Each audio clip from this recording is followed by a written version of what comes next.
This is The Herd, wherever you may be and however you may be listening, live in Los Angeles, iHeartRadio, Fox Sports Radio, FS1. The Herd sponsored by Firestone Complete Auto Care. Keep your car running newer, longer. Joy Taylor, we are ready to go today with Dak Prescott, Eddie House, all sorts of stuff today. How are you? I'm doing great this morning, Colin. How are you feeling? Feel great. Went out and celebrated a anniversary last night. Oh, happy anniversary. Yeah. Year 7 or 8 or something like that. It's a big deal. Big deal. All right, let's start with this. It's the top of the show. I've been on this now for about 3 weeks to a month. Ever since the season ended a couple of weeks ago, I've been really on it. It is time once again for Laker Watch 2018. All right, we got to talk about this. The free agency season is now bigger than the NBA's regular season. The draft is tomorrow. Nobody cares. We care about the finals, the conference finals, and free agency in the NBA. It's the way the world works now. And it's just the way the world works. In baseball, same thing. Playoffs, off season. Regular season, not that interesting. So we got 3 players, LeBron, Kawhi Leonard, and Paul George, all leaning Los Angeles. So let's give you an update on it. Chris Paul is reportedly recruiting LeBron James hard to go to Houston. But Chris Paul has no interest in going to the Lakers. Scratch him off the list. You know the key to this thing? This Kawhi, LeBron, Paul George thing? LeBron's the most talented. I'd argue Kawhi's the second most talented. I'd argue Paul George is the third most talented. But Paul George is the most important. Because Kawhi's not going to be here potentially until the trading deadline, because Greg Popovich is just going to be difficult and not do anybody any favors. So Kawhi probably is not in L.A. until the trading deadline. That's in February. And LeBron James, I doubt very seriously, is going to come here by himself and just cross his fingers that it works out with Lonzo Ball. That ain't happening. Paul George is the guy you've got to land first. Because Paul George came out a year ago and told his boss in Indianapolis, I want to go be in LA and be a Laker. So Paul George isn't that happy in OKC. And if the money was even, he wouldn't even consider OKC. Magic Johnson and the Lakers dumped a story a week ago, which we found really confusing at the time, to Adrian Wojnarowski. And I said it has very few details, very cloudy, I don't get it. The story was this. Paul George and LeBron need to start talking. That was the story. And I came on the air, Joy, you were not here full-time yet. You may or may not have been here. And I said it that day, I said, okay, they just dumped a story to Woj. I don't even know what the hell it means, but they dumped a story. We now know what it means, is that to avoid tampering, the Lakers sent out a message to LeBron and Paul George. You guys got to, do some speed dating here. You guys got to get this figured out. Folks, the most talented person is not always the most valuable person at a company. Paul George has already said, I just want to be a Laker. He said that before LeBron was interested. He said that before the Kawhi news. You know LeBron's not coming here by himself and crossing his fingers, hoping people come. And Kawhi Leonard probably isn't here until the trading deadline. So if I'm Magic Johnson, your highest percentage bet is landing Paul George. That's the one everybody feels strongly about. Okay, Kawhi, trading deadline. LeBron, a lot of options. Paul George, I want to be a Laker. So the first day, July 1st, is the day you can talk to these players. July 1st, the Lakers need to talk to Paul George, come to an agreement, and then put the story, leak the story, report the story to all the sources, to all the news organizations, to me, to Woj, to whatever. Because once you land that, then it's going to work. But everybody now is putting Paul George into this, well, maybe we get Paul George and maybe we don't get Paul George. No. You got to get Paul George first. You got to get Paul George first. Yeah, that's, by the way, that's how the Miami Heat did it. Okay? You get a little Chris Bosh coming into town with Dwayne Wade. Then LeBron's like, okay, low risk. That's how the Miami Heat did it. Bosh Wade, LeBron's like, got my big, got my guard, got my friend, got Pat Riley. Here I come. So Paul George may not be the best. He's the most valuable. And that, John, has been another edition of Laker Watch 2018. By the way, Chris Broussard was on the show yesterday, talked about an interesting scenario LeBron James could actually face.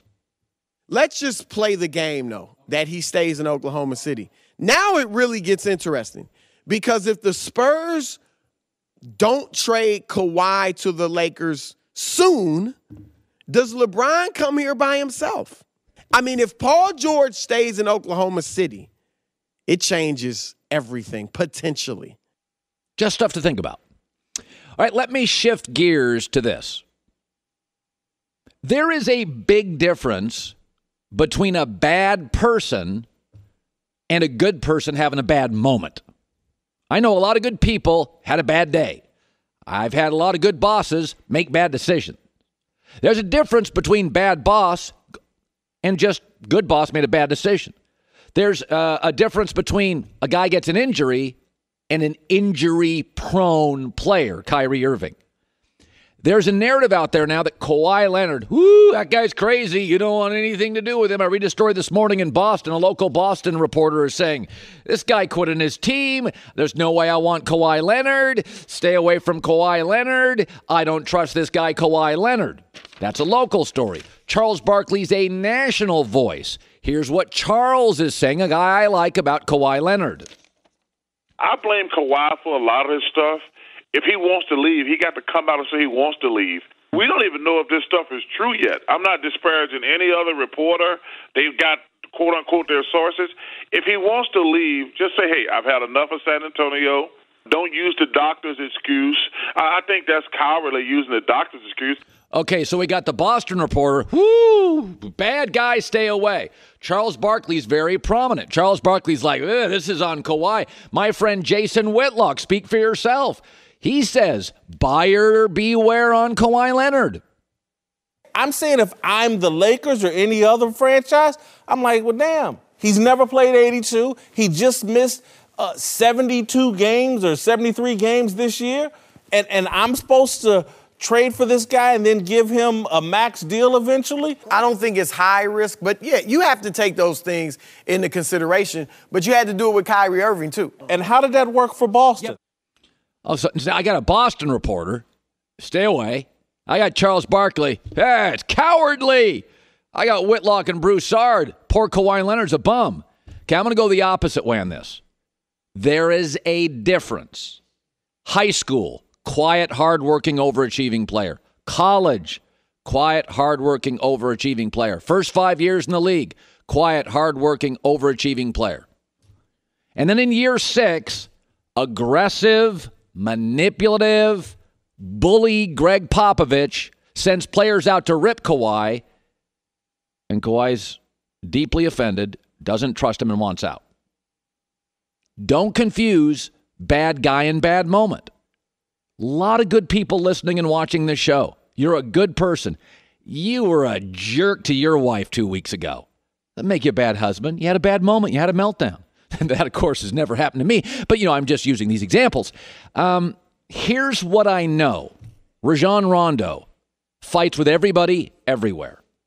Boogie Cousins fights with everybody everywhere. Dwight Howard was traded again this morning. Can't get along with anybody anywhere.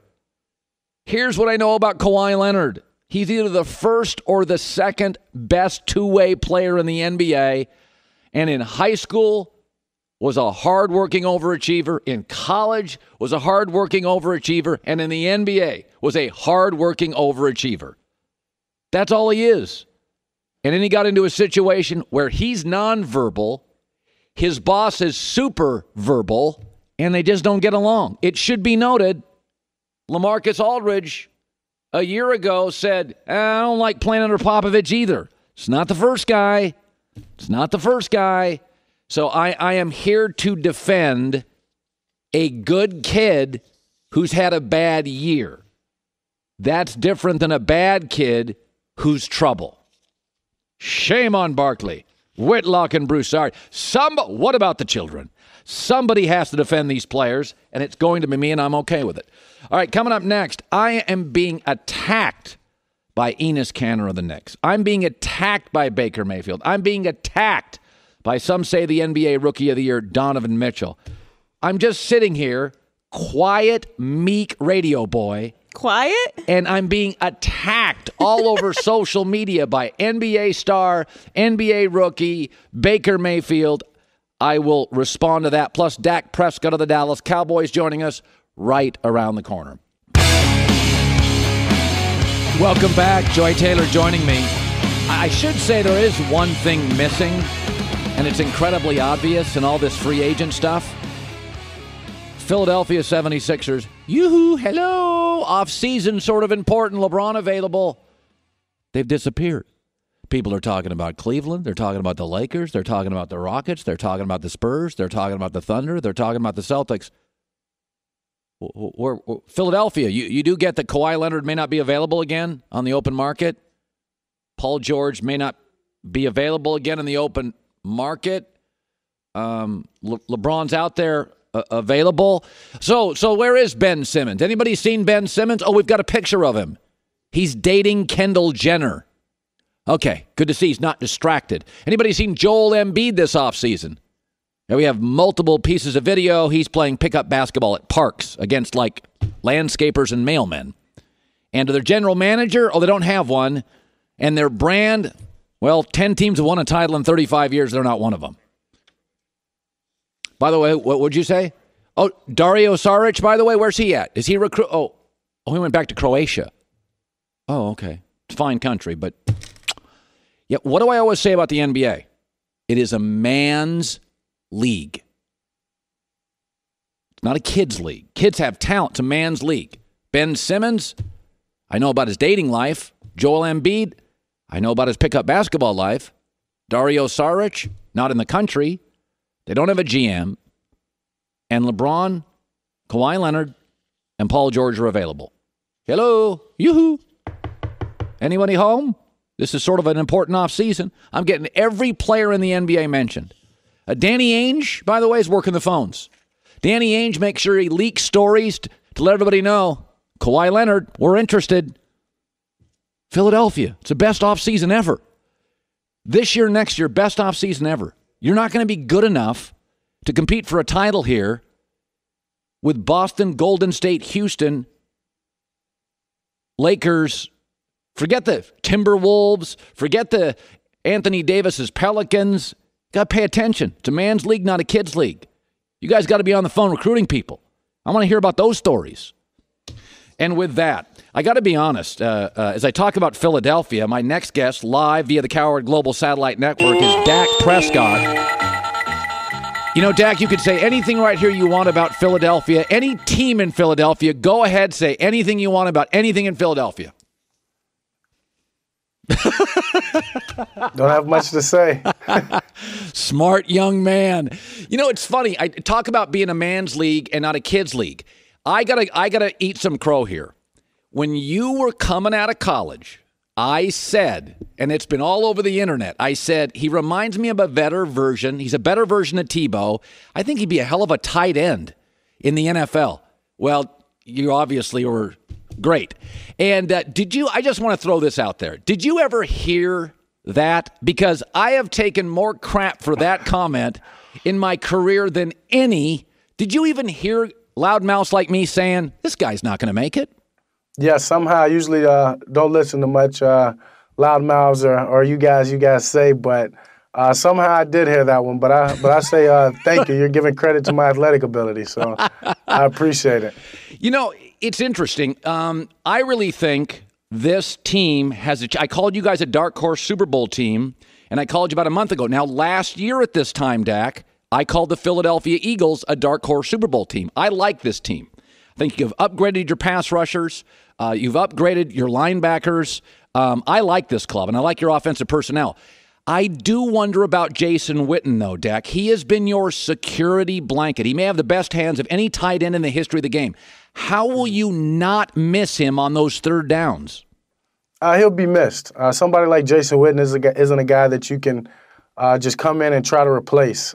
Jason Witten's a guy that meant a lot to our team on the field and off the field, in the locker room. So his leadership will be missed, but we've taken it amongst ourselves, the young leaders and the veterans on the team, to be more vocal and to step up and to be better leaders. And then on third down or on the field, we have guys that have made plays on different teams in the NFL, and there's some on the Cowboys. Guys, Cole Beasley, Allen Hurns, those guys, Tavon Austin, they'll be able to make those plays, and we're excited for the team. Like you said, the team we have. It's interesting. The thing that blew me away about you from day one, you were never overwhelmed. Forget the fact you were a rookie. You were a quarterback for the Dallas Cowboys. And you were so cool and so confident. And off the field, every time they put a microphone in your face, you always said the right thing. Now we're a couple years removed from that. When you looked so calm and cool as a rookie, did you ever feel overwhelmed when you were a rookie looking back on it? No, I didn't. I was prepared, and I give credit to my teammates, my college coaches for preparing me for the NFL game, and then my coaches on the Cowboys of just always making sure I was prepared. I was ready for whatever the game threw at me. Then off the field, it was all new. It was all exciting. It was something I embraced. That I'd rather have the microphone in my face for something good than something bad. So I just embraced it. I just tried to make the most of it. When you step to the line today at practice, how do you see things differently than 3 years ago? Explain to my audience the growth, how you see the field, how it's easier now, and why it's easier.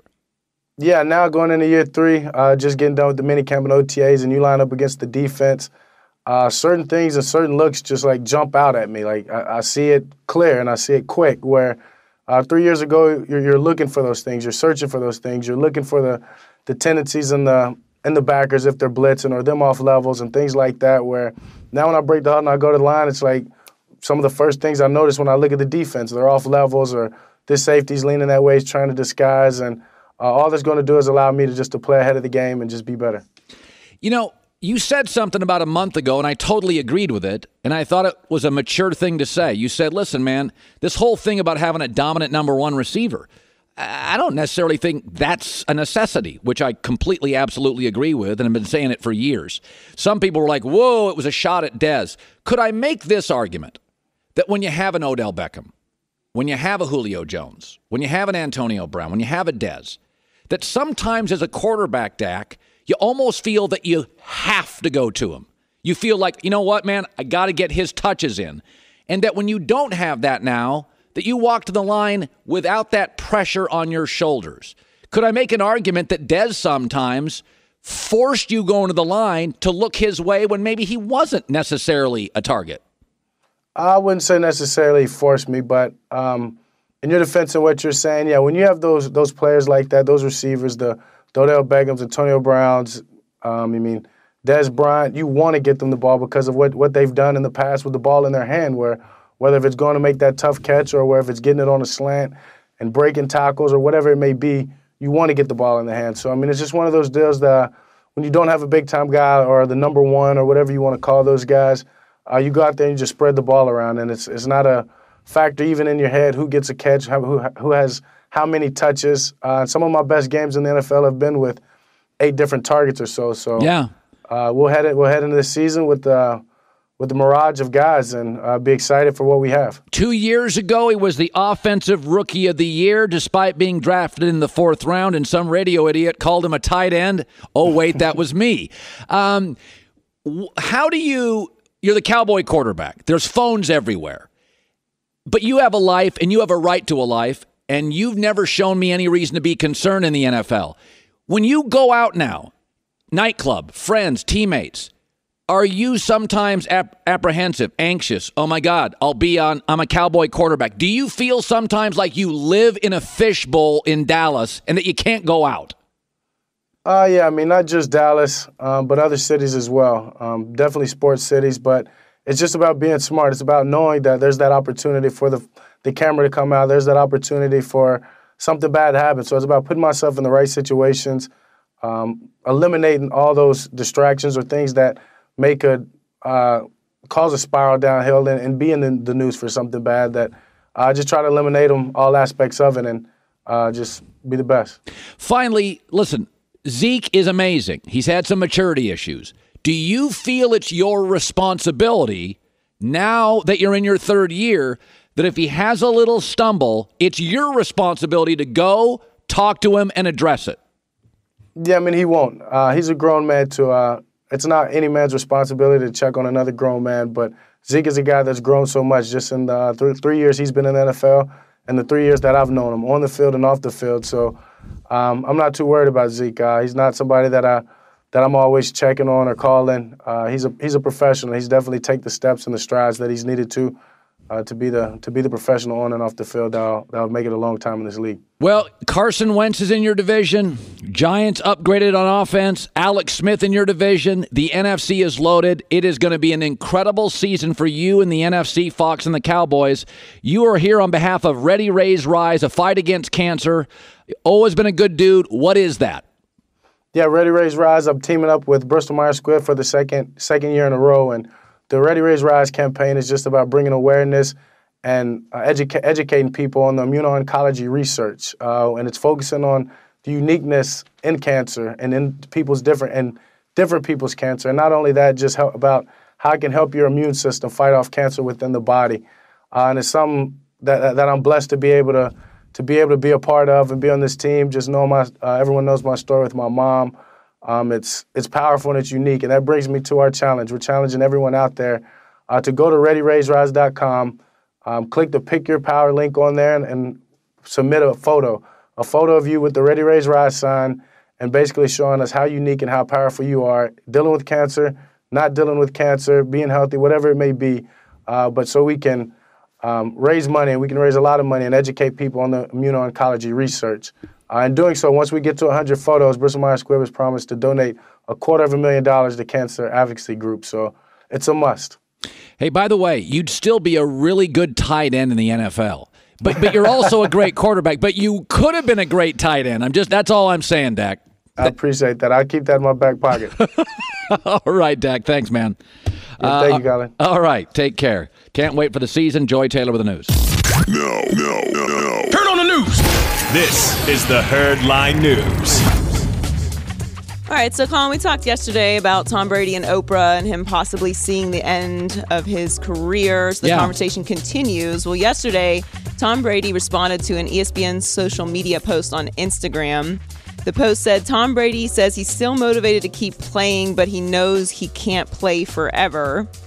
Well, Brady commented on it with, quote, 45, which means 45 in Spanish. 45, yeah. With the see no evil, hear no evil, or speak no evil emojis. So, Tom, he's with Giselle. They're into like the earth and energy and, like Costa law of Rica. Attraction and all that different stuff. So I looked it up. So maybe 45 doesn't necessarily mean he wants to retire at 45. Oh. Tom doesn't really like to put, boundaries on himself. So 45 also represents an angel, and it means a call from your guardian angels to pursue your passions. So maybe he's just being very vague, That is very smart. I had not considered that. I just went right to the age thing. I know. You have to think bigger with Tom Brady. No, because he is really the centerpiece of our world. Well, actually, it also means that you are a, quote, light worker called to help all of humanity. So, what's more important than winning Super Bowls, really? Very interesting. When it comes to humanity, you got to think outside the box with Tom Brady. More quarterback talk. Whenever the Packers first drafted Aaron Rodgers, it was a big deal that Brett Favre said it wasn't his job to train Aaron Rodgers. Well, Brett Favre said he spoke with Rodgers recently, and now that he is older, he understands what Favre was saying. So let's take a listen.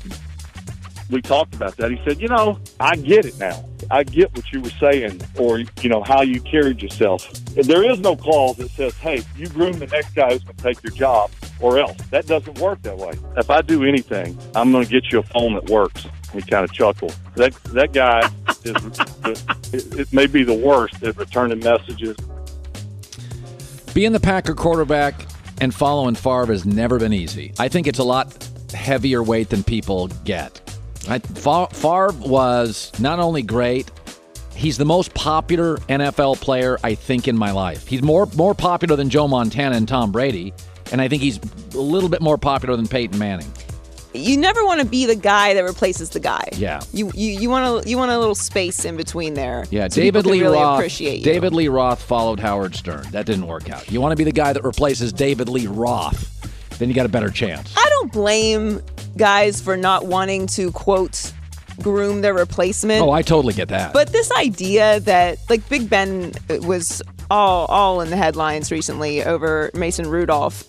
And like you said yesterday, there's no love in business. So I get it. But what kind of like secret message or thing are you possibly going to pass on that he's all of a sudden going to be like, oh, and now take your job? Listen, if you're like, replacing... he's either good enough to replace you or he's not. That's right. You have to have an it factor. If you're replacing a legend, you have to have it. And it encompasses the emotional strength, the physical strength, the confidence, and Aaron's got it, so it works. But that, man, I've never believed in grooming your successor. You know what I tell young radio people? I say, be lazy, don't do your homework, have no sources. That's the key to this job. That's why I tell Doug Gottlieb, talk hockey all day. Why would I want to have somebody replace me? I tell them all the opposite thing. Be terrible to management. Go on Twitter and talk about politics. All day long, kids. That's the key to success. It's very petty, Colin. I like it. Finally, we talked about Kawhi Leonard meeting with Greg Popovich in Cali. And according to reports, very shocking reports, Colin, Kawhi is still really upset over Tony Parker's critical comments when he mentioned dismay over how long Kawhi has. So that's official now. It's official. Okay. It's official. Kawhi didn't like his teammate talking about his injury. I know it's groundbreaking, but so it's public now. It is public now. Okay, there you go. That's what we said. Of course he does. Who wants a coworker, tagging him in the media? Well, it's more than a coworker. Every injury is not the same. We talk about injuries all the time, and obviously they have lasting effects on franchises and change the course of sports history. Yeah. But there's no way for you to say, oh, I had the same injury, so this is how long it takes to recover. Everyone recovers differently. Right. And more importantly, I don't have the information in front of me, but Kawhi does have a supermax contract and did just watch Isaiah Thomas leave millions and millions of dollars on the table for a franchise and then get traded. So maybe he just wanted to wait until the season was over and he had his options and leverage. So who knows? Joy Taylor with the news. Well, that's the news. And thanks for stopping by. The Herd Lie News. One of the reasons I asked Dak Prescott, I said, I've gotten so much crap for that. It's actually very, very funny. So, I put on Twitter years ago because I watched Dak Prescott, Cowboy quarterback, play in college. And I said, he reminds me a lot of a better Tebow. And Tebow won some games in the NFL. Tebow won a playoff game. But I never took Tebow seriously as a franchise quarterback. And I said, Dak Prescott looks like he'd be a great tight end. And I, put it out there. And I've never gotten more pushback. And first of all, he was good immediately. If you remember what happened, he came out to Los Angeles. They played an exhibition game at the Coliseum against the Rams, and he tore it up. Everybody's like, who's that? And I was like, whoa. But the reason I bring it up is, and I asked him, did he hear about it? And he said, oh, yeah, I heard about it. Because it appears that your affable host, your likable host, your relatable host is being attacked. And this is very painful. Yesterday, Baker Mayfield roasted me on Twitter. He certainly put me in my place. Very hurtful. This stings. That will leave a mark. When I simply said marginal size and athleticism isn't a number one pick in any draft in any sport. He goes, well, it happened, bud. Have a nice day. That wasn't the end of it. Enes Kanter of the New York Knicks attacked me yesterday. This is, it is just, I don't even know where to go on this. Enes Kanter, basically I talked about the Knicks are a grease fire and nobody in the world wants to play with them. And he said, that's a bunch of bull blank. You're from Seattle. At least my team didn't leave me. You will be herded out of New York. Again, a very painful wordplay.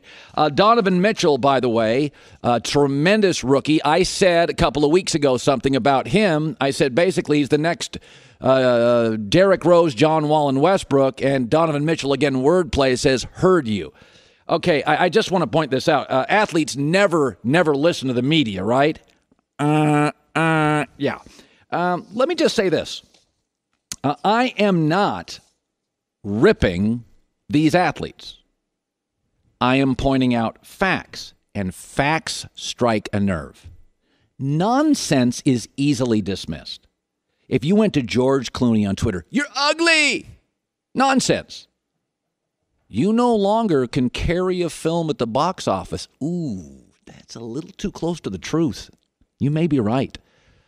What I said about Baker Mayfield, I stand by. It would be easy for him to ignore me if I said Baker Mayfield has no talent. Well, that's nonsense. He's got all sorts of talent.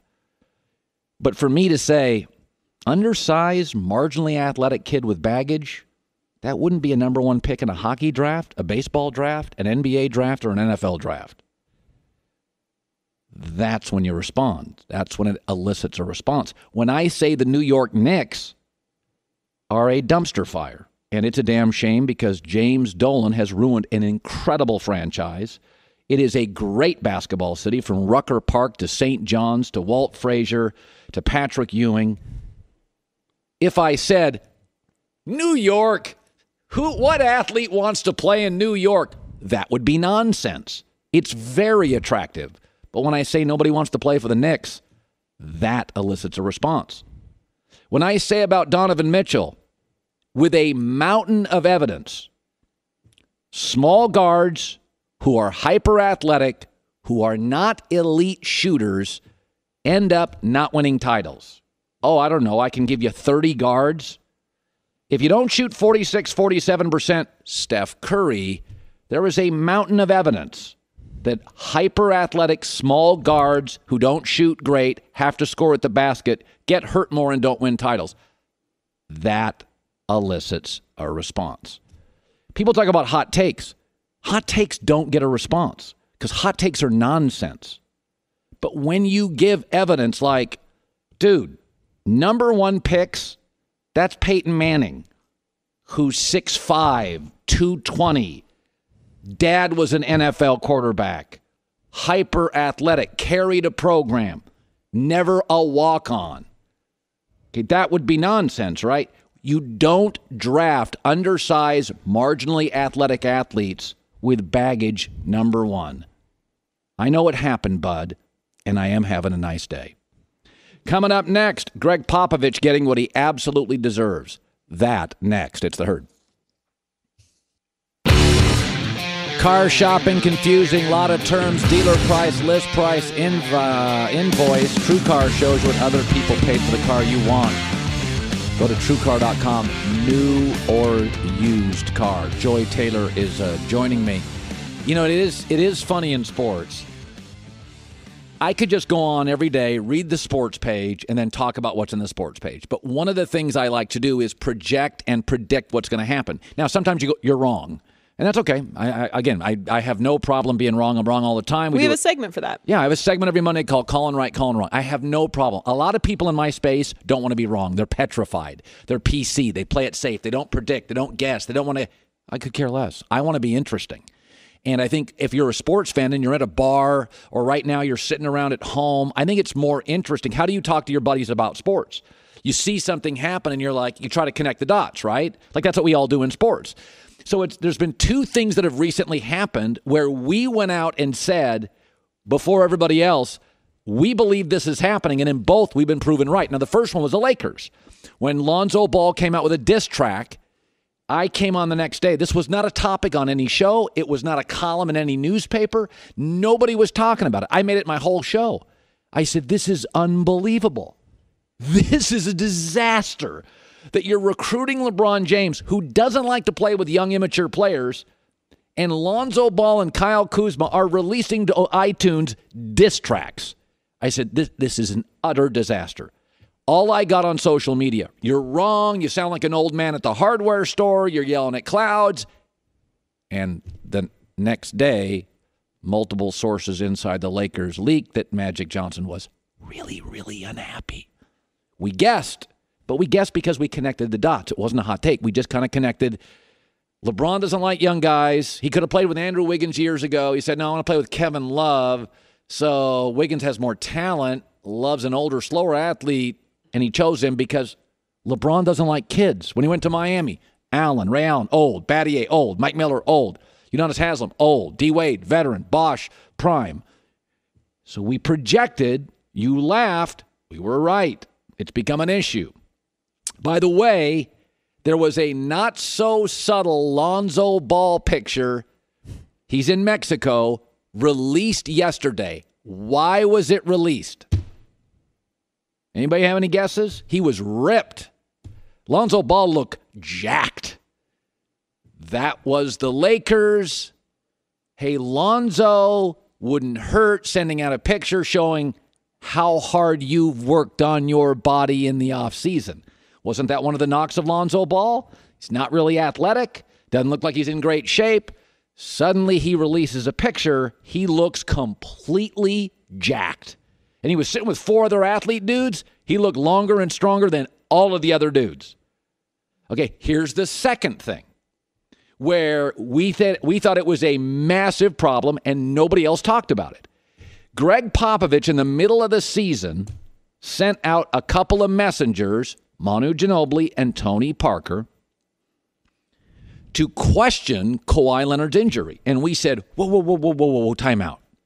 So you have this shy, nonverbal kid in Kawhi Leonard who's never been loved. Never had anybody put their arms around him. All the Pac-12 schools, you're not good enough. Had to go to San Diego State. And then he doesn't go number 1, doesn't go number 2. No, like Aaron Rodgers, he drops in the draft. And we're like, this kid needs love. Got to put your arms around him. This isn't LeBron. This isn't the chosen one. This is the ignored one. This is the kid nobody ever believed in. You got to put your arms around this kid. And Popovich didn't. And we said, this is going to come back to bite you.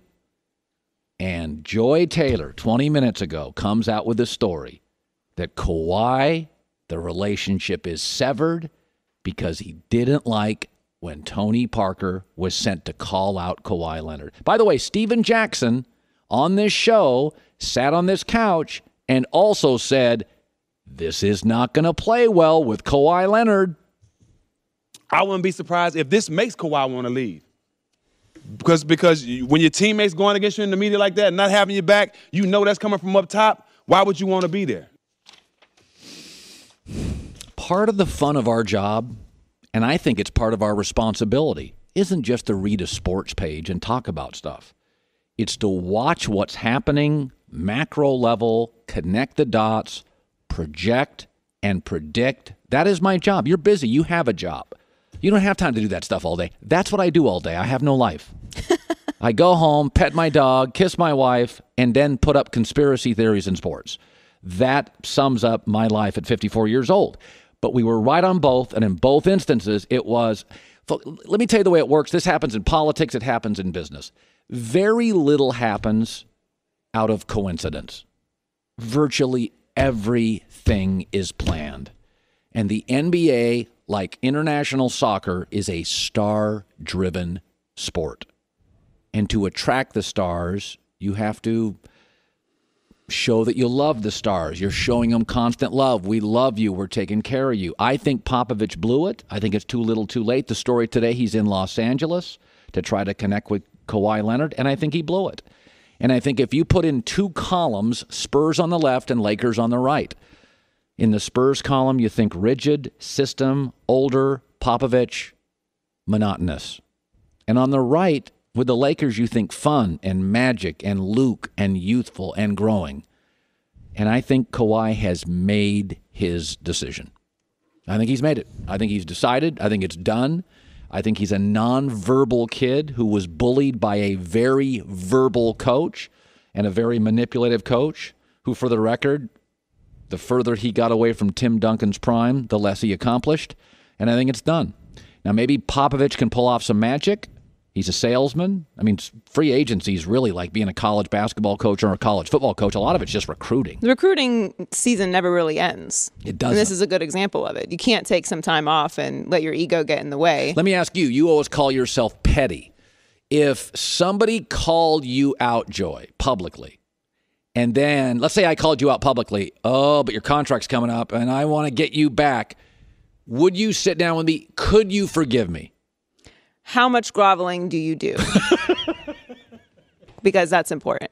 Now, I'm a long play person. I'm very patient for the kill, but I don't forget anything. Do you forgive? I can forgive, but I don't forget. So I feel where Kawhi is coming from. But all these things aren't really conspiracy theories to me. Sports are a microcosm of society. Anything, just what you just mentioned. We don't play sports, but you can see how predictably someone would be angry about that, even not in this business, just in family-to-family interaction or your friends or anything. It's really human interaction. If you talk about someone publicly in a way that is disparaging, they might remember that and be upset about it. Eddie House around the corner. Jason McIntyre, Loaded Show, Hour 2 next. This is The Herd. Wherever you may be and however you may be listening, live in Los Angeles, iHeartRadio, Fox Sports Radio, FS1. Joy Taylor is joining me. Very exciting today. We were just talking about grudges, forgiving and forgetting. She is very petty and is proud of it. I don't think I'm petty, but I don't forget. I'm a forgiver, but not a forgetter. I think people who say they forget are really not being very honest. I agree. You can forget little things, but people that give you a little cut, you tend I think to it's remember. dumb to forget. I think forgiving is very human, and it makes you happier. Like I always say, holding a grudge is chain-smoking hate. It doesn't hurt the other person. No. It screws with your physical well-being. Yeah. So in a way, it's actually like another jab at them. Like, I'm forgiving you, not for you, but for me. That's right. So be selfish. Don't hold grudges. Right. Grudges hurt your physical well-being.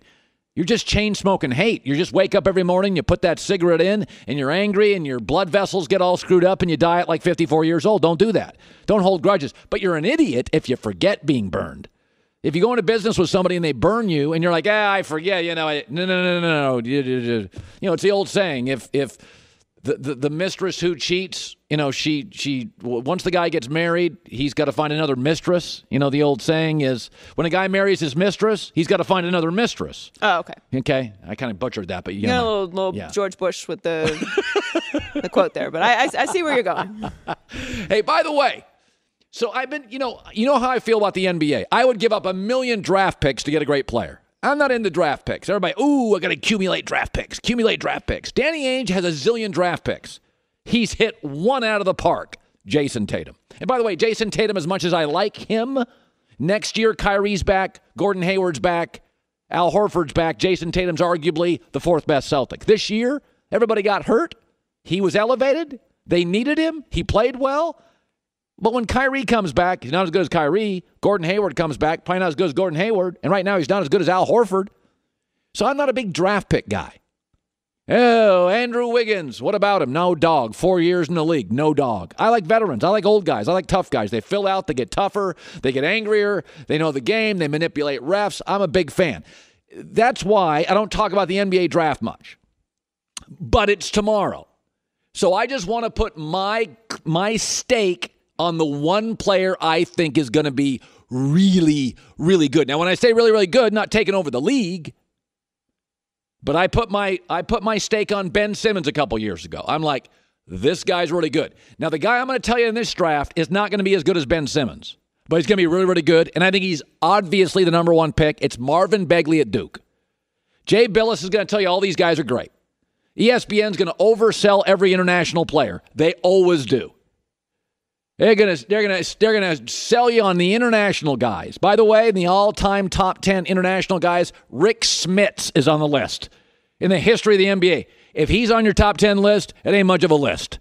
Okay? International guys tend to be finesse. They're not as athletic. They're not as tough. There is no D. Wade comp in Europe. There is no Kobe, MJ, Magic, LeBron comp in Europe. Dirk Nowitzki, nice, finesse. Kind of, sort of close to KD. That's about it. So I think the Luka Doncic kid is a little overrated. And I think the center at Arizona I like a lot, but he's a center.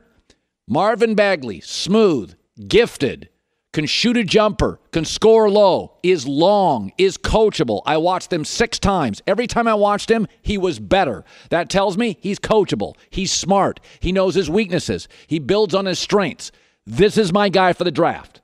You can have everybody else. I do like the Arizona center, but he's a center.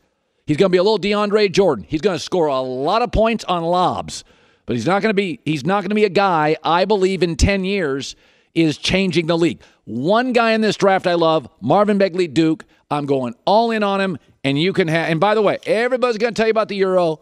Everybody's going to fall in love with all these bigs. They're bigs. It's 2018. Karl Anthony Towns couldn't make the playoffs. Oh, he did finally. One and done, out. Anthony Davis, 6 years, finally won a playoff series. Marvin Bagley's my guy. I think in 10 years, you're looking at a multiple-time All-Star. And with that, let's bring in 11 years in the league, Eddie House. You know why I'm bringing Eddie House in today? What up, what up? Hello, Joy. Fellas. You were part of one of these, like, super team things when you get a lot of guys. Mm-hmm. Okay, so you did it twice. You were with you were with the Celtics. Yep. And then you were with the Heat. First year. So you have been part of these like super teams when they put them together. Give me the toughest part, because LA looks like they could build one now. What's the toughest thing about, quote, super teams? Is getting everybody else. First is getting the money right. Guys going to have to take less money. Like the first year in Miami, everybody was at $100 million. So then I think Mike Miller was the only guy that was higher than minimum. I think he got the mid-level exception. Everybody has to accept less money. And the role players got to learn how to mesh with the stars. The stars going to figure it out, but the role players got to understand. And then also the coaches, they got to understand what pieces work with, what players work, what lineups can you put out there that's going to be successful. But the money thing is interesting because there's a lot of everything's published. Everything's public. Everybody talks about it. So you get the money right. You don't want to have one star massively underpaid. And then it's about role players. Now, what is the thing about the super teams that's even better than you thought? Like, what is it like to be? You were with two of them. What is it like? Winning. That's it. Comes easier. Oh, a whole lot easier. And your job becomes easier because you have one job to do. That's what I was talking about this yesterday, and everybody was like trying to give people passes from the Cavaliers, and how hard is it to play with a guy like that? It's easy, just do your job. If you have one job, you're almost like a kicker. If you're supposed to just shoot the shot, make your shots. That's it. Make your shots. Do your job. They're not asking you to make plays. They say, hey, man, when you get an open shot, knock it down. So you have to try to do it at a high clip. So that it makes your job a lot easier. It's a lot of fun. And especially when you're traveling everywhere, it becomes almost like when our first year that we called ourselves the Heatles. You know, because everywhere we went, it was just. I have a Heatles shirt. I have multiple Heatles shirts, actually. And everywhere we went, it was just crazy. Crowds everywhere. So what was more fun to you? Your Boston championship team or the Miami team? Because the Miami team had more of a rock star quality. Right. That, to me, was more celebrity-driven. Boston's it's just Boston. Everything's an effort. What was more fun for you? Well, I mean, of course, winning the championship. Okay. That puts the ice. But how about on the plane, locker room, travel? Like, what was more? It was two different type of teams. Okay. We had OGs, like real OGs. You talk about KG. You talk about real card games that a lot of smack talk was going on. A lot of money getting lost and people talking about each. So it was more hood in Boston and more Hollywood in Miami. That's exactly more what hood in Boston, more wood in Miami is what you're saying. Exactly. I get that. By the way, I am a believer, Eddie, that you can be a good guy and have a bad moment. I've had bad moments. I think I'm a good person. I think you can have an injury and not be injury prone. A lot of people are coming out now and say, Kawhi, flaky. My feeling on Kawhi is good guy, one really bad situation.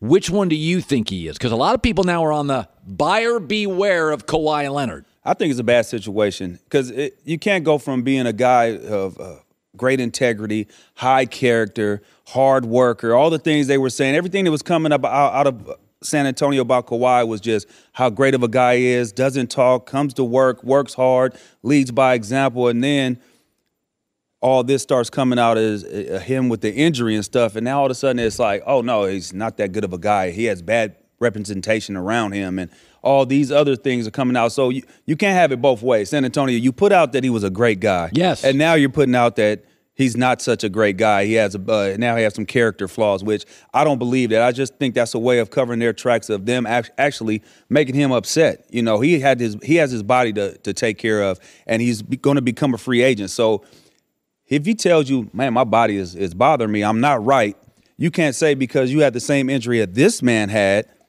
that you should be healthy, because everybody heals different. Everybody's body is different. Thank you. No, I go to this. Okay, I'll give you an example. My wife can take 2 sleeping pills and stare at the ceiling all night. Okay. If I smell Theraflu, I'm out for 2 days. Every bit of medication I've ever taken, Eddie, it works on me instantly. I have no idea why.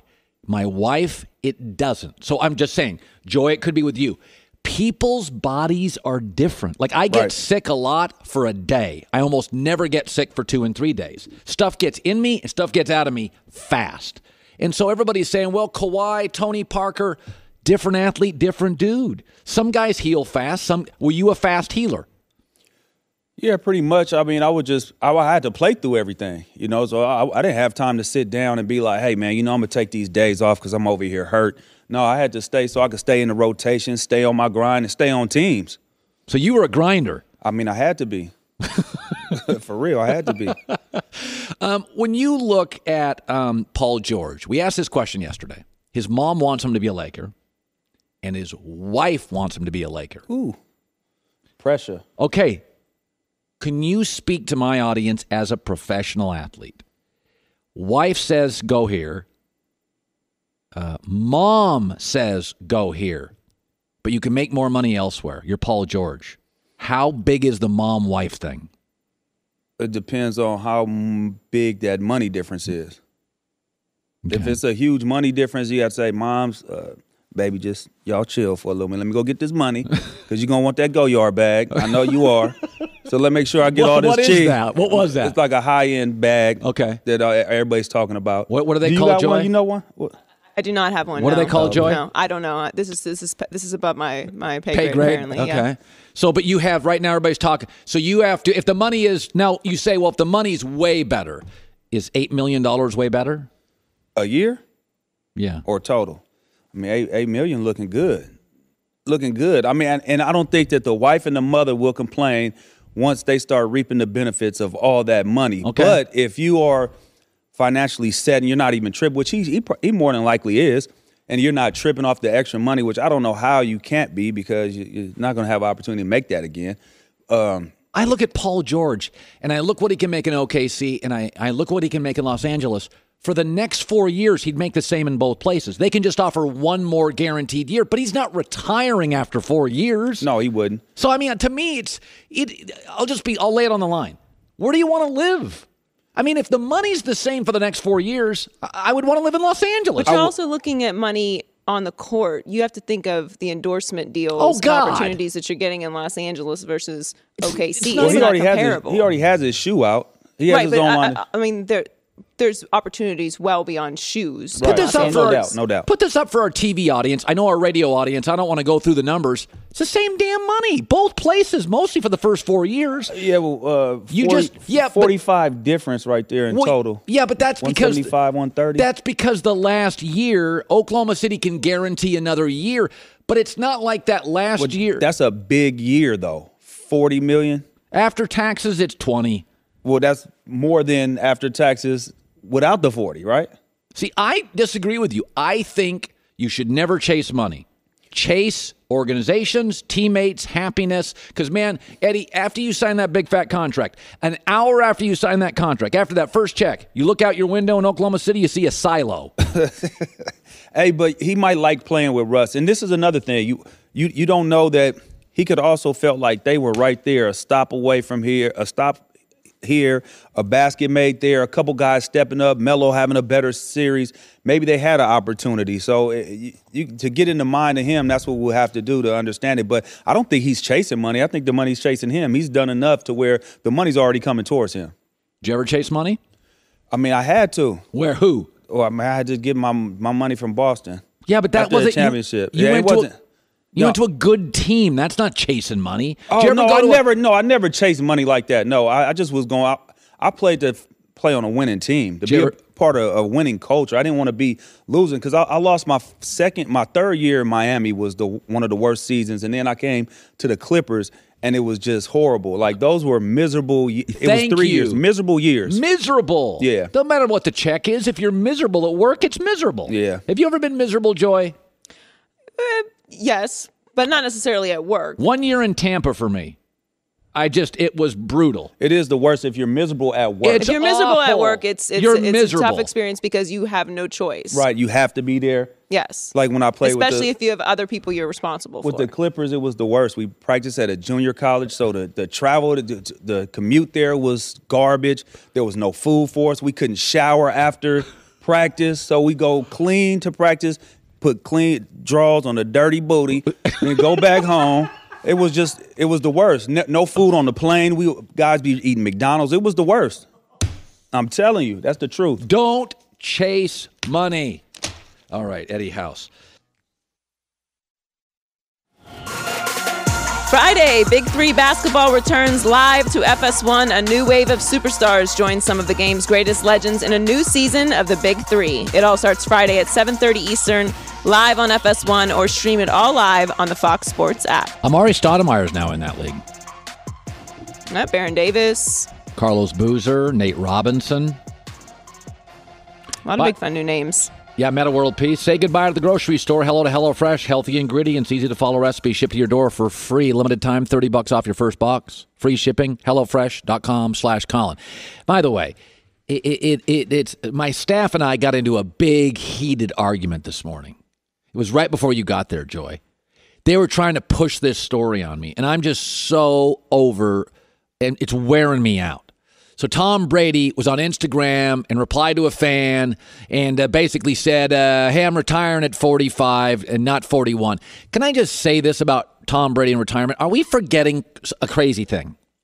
He was the MVP last year. He had 500 yards in the Super Bowl last year. Folks, Tom Brady's 41 this season. Drew Brees will be 39 this year. I think they're the two of the top three quarterbacks in the league. What are they going to retire to? Backgammon? Golfing? Fishing? What about their family? What about their family? They're with their family all the time.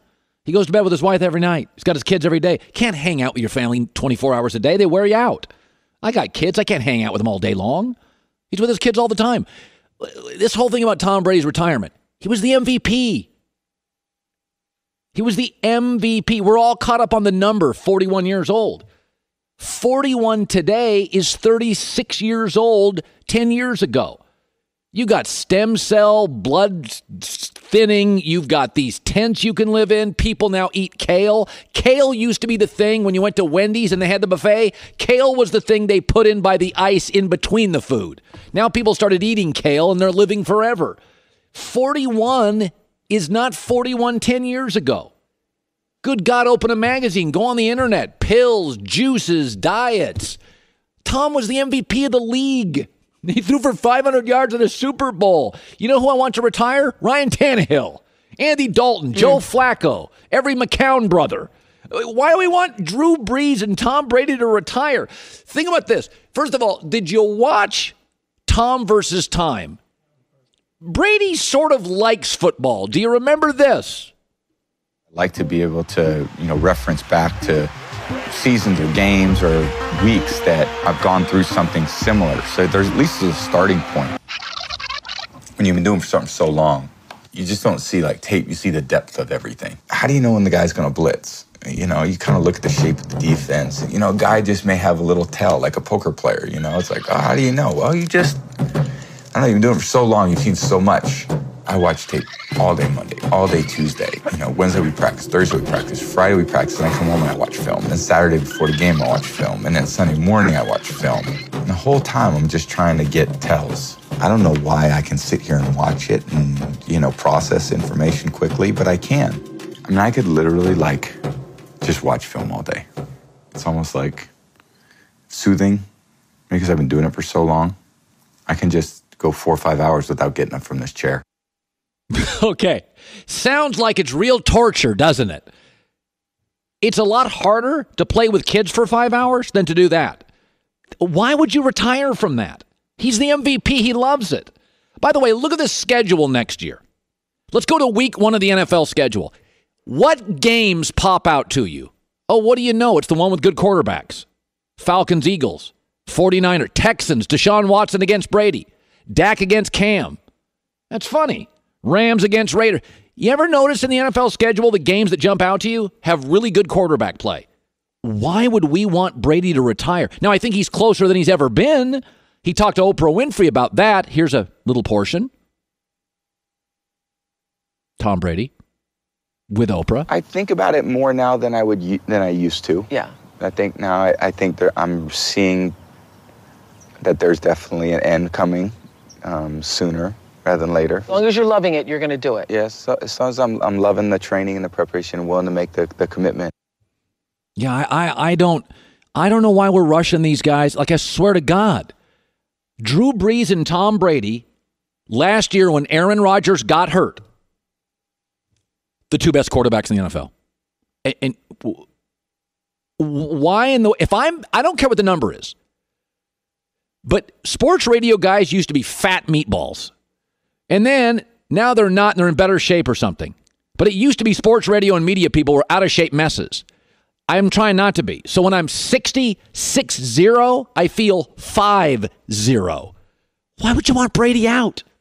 When Rodgers got hurt, all I cared about Sunday is I want to watch Breeze and I want to watch Brady. You know who else I want to watch? Big Ben. He's going to be 36 this year.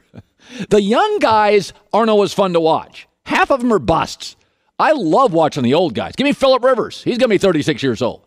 I'll take Phillip Rivers all day. There's a lot of guys I'd like out. Brady's not one of them. Joy Taylor with the news. No. Turn on the news. This is the Herd Line News.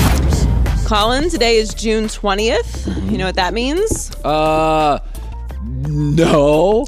Well, it's my producer Ashley's birthday. Happy birthday to Ashley. And it's also National Trade Dwight Howard Day. 1 year ago today, Dwight Howard was traded to the Hornets for Miles Plumlee. And today, Dwight Howard was traded to the Nets for Timofey Mozgov. Good Lord. This is the 3rd time he's been traded. This is 4th team in 4 years. He told me to my face he hated me. Hate is strong. That's what I thought. I've never really known what to make of Dwight Howard. He's averaging almost 17 points, 12 rebounds. He played in 81 games this year. He's entering his 15th season. I will say, it's not like he's not contributing. It's just, it's something about him. It just never. First of all, he's goofy. But the second thing is, Joy, the world has changed. Like he's a typewriter. And right. We live in computers. Like, he's a back-to-the-basket center. That's why I'm so reluctant when everybody in the draft tomorrow in the NBA says, well, take this kid and this kid. Karl Anthony Towns you can't guard him. He's been to the playoffs once, one and done out. Like, I'm sorry, but he was born too late. If Dwight Howard is born 18 years earlier, he is an all-time player. Right, but he still has this star factor to him that you can't deny. He's an interesting in personality. Yeah. According to a friend of the herd, Chris Mannix, the Celtics are interested in acquiring Kawhi Leonard. That's very shocking. Yeah. People want Kawhi Leonard. And any trade offer from the Celtics is probably going to center around a combination of Jaylen Brown and all those draft picks that you like. Yeah. So Boston is interesting. If they did acquire Kawhi Leonard, that changes the East dramatically. If that happens before LeBron decides to leave, although we kind of, at least you and I feel like the Lakers is the most reasonable place for him to end up. Yeah. Now, they have a track record of winning trades. They clearly won the Kyrie, Isaiah Thomas trade. But does that make sense for the Spurs? Because that's really what this all comes down to. Jaylen Brown? And some draft picks. Yeah, I would take... If I can't see Boston pulling this off because... You're never going to get equal value for... Yeah, and if I'm Boston, Kawhi. I don't give that up for Kawhi because he won't sign with me, and he doesn't feel like he doesn't feel like a Boston athlete. But yeah, Jaylen Brown and a couple of first-round picks, that's not going to be equal value, but it's value. Jaylen Brown... By the way, I like Jaylen Brown, but if he played in the West, I think he'd be a much more forgettable player. I think he feels in the East with Brad Stevens... Yeah, I think he works in Boston. And if I'm Boston, while Kawhi is obviously an incredible player, I like the pieces that they have. Yeah. I don't know that you break that up. I have picked the Celtics to win the title next year, by the way. I have picked them to win the title next year. Well, sticking with the Celtics, Kyrie Irving voiced some complaints about how monotonous it can be being an NBA superstar and how more players are looking more and more at life outside of the league and the business outside of the league. He did an interview with The Undefeated, and Kyrie said, it gets really redundant at times, answering the same questions every time you go into a season, the same things over and over again, and after a while, you just become dedicated to the perfection of the craft rather than being enthralled with the lifestyle of an NBA player. I think that's the part, not necessarily wanting to be subjected to just being an NBA player anymore. Business, interests, art, real estate, and more players are becoming aware of, just politics and social issues. Not aware of it, but they're speaking out more. They're getting involved in different businesses. I mean, obviously, Kevin Durant getting involved in Silicon Valley. Right. And LeBron has been involved in many different business outlets. And I think that's really a big part of Magic's effect on the NBA. Just his ability to transcend business and be as successful as he is after the NBA. Yeah, but you know what, Joy? Here, let me push back on this. Not to your opinion, but here's my thing. The reason Kevin Durant can invest in Silicon Valley is because of basketball. Oh, of course. Of course. I see these sportscasters a lot for ESPN. They want to talk politics. Nobody cares about your politics. You're called a sportscaster. That's why I don't talk politics. Let's never forget why I can buy nice art if I was into that. Right. It's because of my sportscasting opinions. You can do these things, don't forget where your bread is buttered. Yes, and you can do these things. You have this platform because you are an NBA superstar. Carmelo Anthony about 5 years ago, everybody was writing these stories. Oh, Carmelo's really into business. How about you play some defense? I'm more interested in that than your latest business venture. Never forget, Carmelo, why you can afford all these angel investor things. Because of hoops. I do think that this is an effect that social media has created on the league, though, especially for young guys. And you talk about Lonzo and Kuzma and stuff. I mean, you have, particularly with the NBA, kids are coming into the league with 1 million followers on social media, making money that could not support themselves on the NBA level, but making significant money just based off of their following. So it's really a different dynamic that players have now these days. It's FOMO, fear of missing out. That guy's doing art. That guy has a yacht. That guy's doing real estate. It's my daughter on Facebook. The FOMO effect, fear of missing out. I'm telling you, here's my advice to all young people. Keep your eye on the ball. Metaphorically, not the basketball. Nobody's listening to us for anything other than sports opinions. I know you think you're politically fascinating. You're not. I don't care about NBA players' politics. I pay to watch them hoop it. But participation trophies, Colin. Anyway, Joy with the news. Well, that's the news. And thanks for stopping by. The Herd Lie News. For the record, I'll do buy, sell, or hold next hour. For the record, I am getting some pushback. Colin, why are you so pro Kawhi Leonard? What about Popovich? What about teams? What about cities? What about... Time out. Kawhi Leonard gave you 5-6 great years. LeBron gave Cleveland 6-7 great years. And then Cleveland couldn't get him a good player and he left. Kevin Durant was in Oklahoma City for 5-6 years. He was great. And you coddled Westbrook. These players give you 5 years. If you can't get them a good teammate, shame on you. Kevin Durant gave Oklahoma City 5, 6, 7 years, whatever he gave them. He was great to you. And you chose the wrong guy to coddle, Westbrook. Harden, he would have stayed. You chose the wrong guy, Westbrook over Harden. LeBron gave Cleveland 7 years. You couldn't get him a decent player. Kawhi Leonard gave you everything. He overachieved for his draft status, where he went and now he's like, you called me out in public. I don't want to be here anymore. I don't want to hear about, the player. These guys are giving you 5-6 great years. They get leverage for an hour. If you get leverage in your job, take it. It may be the last time you ever get it. I've been doing this forever. I've had leverage for an hour about 3 times. Each time I've used it. Because the big corporation in the sky has it 98% of the time. And the 3 times I've had leverage, I've used it each time. Jason McIntyre's freaking out. Going to yell at me. Coming up next. All right, let's bring him out. The founder of thebiglead.com, Fox Sports Radio on Saturday. Speak for yourself, Jason McIntyre. I thought that applause was for Joy. Welcome. Joy is on the show now. Joy crushed It actually was, Jason. She keeps it real. Yes, she does. Okay, speaking of real, we got a real mess. Greg Popovich is in Los Angeles basically courting Kawhi Leonard, who he clearly offended during the season. I'm on team Kawhi Leonard, not team old grumpy Popovich. Yeah. What do you make of it? Well, I have a great analogy that I was talking with somebody about before the show. So you remember when you were in high school and you had a curfew, right? You had to go out and be home by 11 o'clock. Your parents ran a tight ship. Did your parents, Joy, run a tight ship? I had to be home early. Joy was in Miami? Yeah. My mom won't appreciate me saying this, but we had a wall of punishments. Did you got whippings? Well, I will say this: I had to be home at like 8:30. My parents were strict. Yeah. So you have a curfew in high school. You have to follow and adhere to it every week, every month. But then you go to college, and you're away at school. You got the run of the dorm, and you're partying, and you come home for Thanksgiving break, and your parents say, "Oh, you're going out tonight. You're going to be home by midnight?" And you look at them, you're like, I've been in college. That's not happening. And you kind of have this wink and nod understanding, right? Right. So when I translate that to what's going on in the NBA and NFL right now between Rob Gronkowski, who spent 8 years with the Patriots, falling in line, being a good soldier, and all of a sudden now Gronk's like, OTAs, yeah, I'm gonna pass on that. I'm a veteran. I've won Super Bowls. And Kawhi Leonard, I was a great soldier for you, Pop. I fell in line. I listened to everything. But it's my time now. I'm walking away from $80 million. He's leaving $80 million to ditch the Spurs. And the parallel between Pop and Belichick, of course, is the military background, right? Belichick's father spent 30 years at the Naval Academy. Popovich was in the Air Force for, I believe, 5 years. And it's like, these guys are old school. They are the longest tenured coaches in their respective sports. They're old school dudes. These are new school millennials, Colin. They just don't want to listen.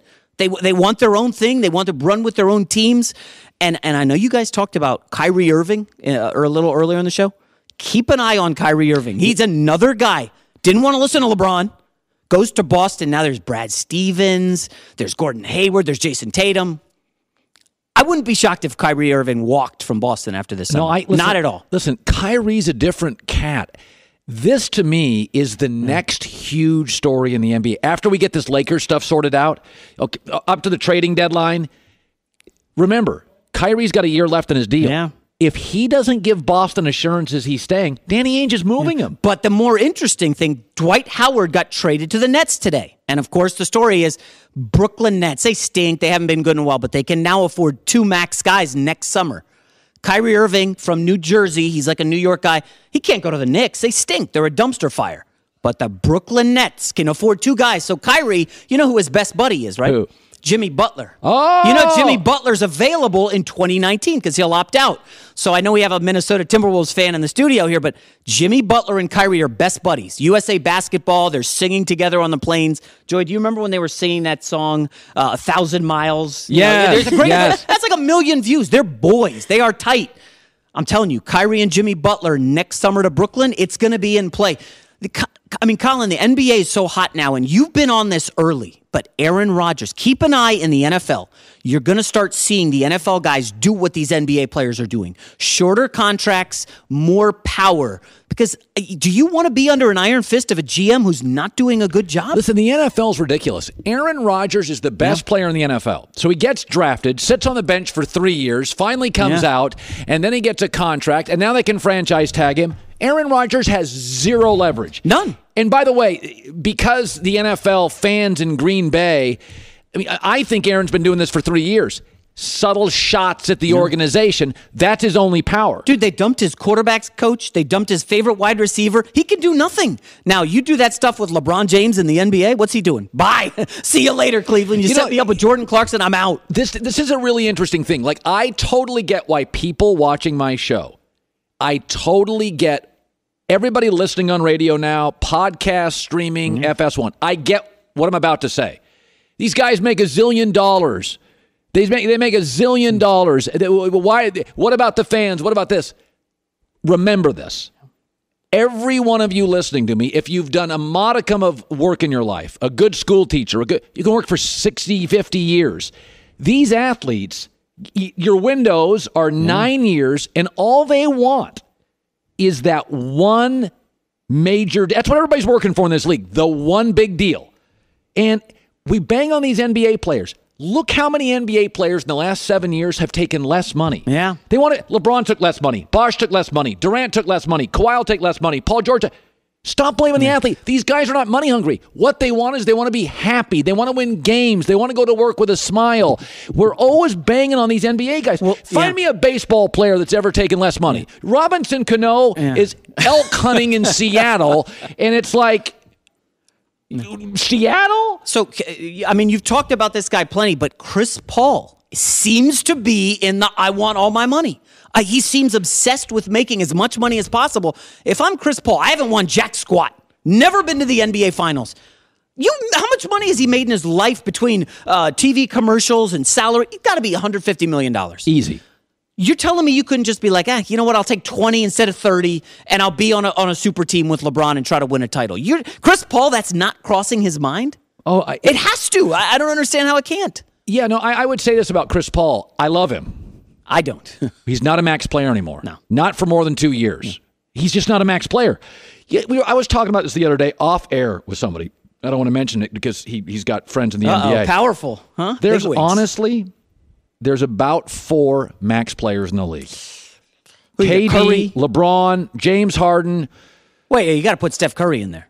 No, he's hurt too much. Oh, stop it, no, he's not a max player. 2-time MVP? Steph Curry's not a max player. 7 ankle issues, 2-time MVP. I win by 5. I'm not giving him a max. I'm telling you. Oh, my God. But Colin, I make this you lost me. No, what? Steph Curry's not a... You said on your list of best players in the league, he was like number 2 or 3. How is he not a max player? I think if I say Steph Curry to you, he is more revolutionizing than he is great. He has changed the three-pointer. He can sell shoes. Joy, He's a great teammate. He's a great recruiter. He's not as good as Kobe. He's not as great as Kobe. What he is incredibly valuable for the history of the league. You know what he is? He's a disruptor. He's Uber. He came in and like Uber's like, what's Uber's value? Like $17 quadrillion? Steph Curry's value is he is the league's disruptor. He changed the league. Okay, if Steph Curry hits the market tomorrow, how many guys offer him a max contract? 29 out of 30 teams? Okay, I'm saying people would offer it to him, but if you really lay down, which is health, status, greatness, dominance. Okay, wait, so who are the 4 guys that are max players? LeBron, Kevin Durant. Can't stop Kevin Durant. He's a bigger, stronger. No disagreements all my yet. guys, by the way. Who are the other guys?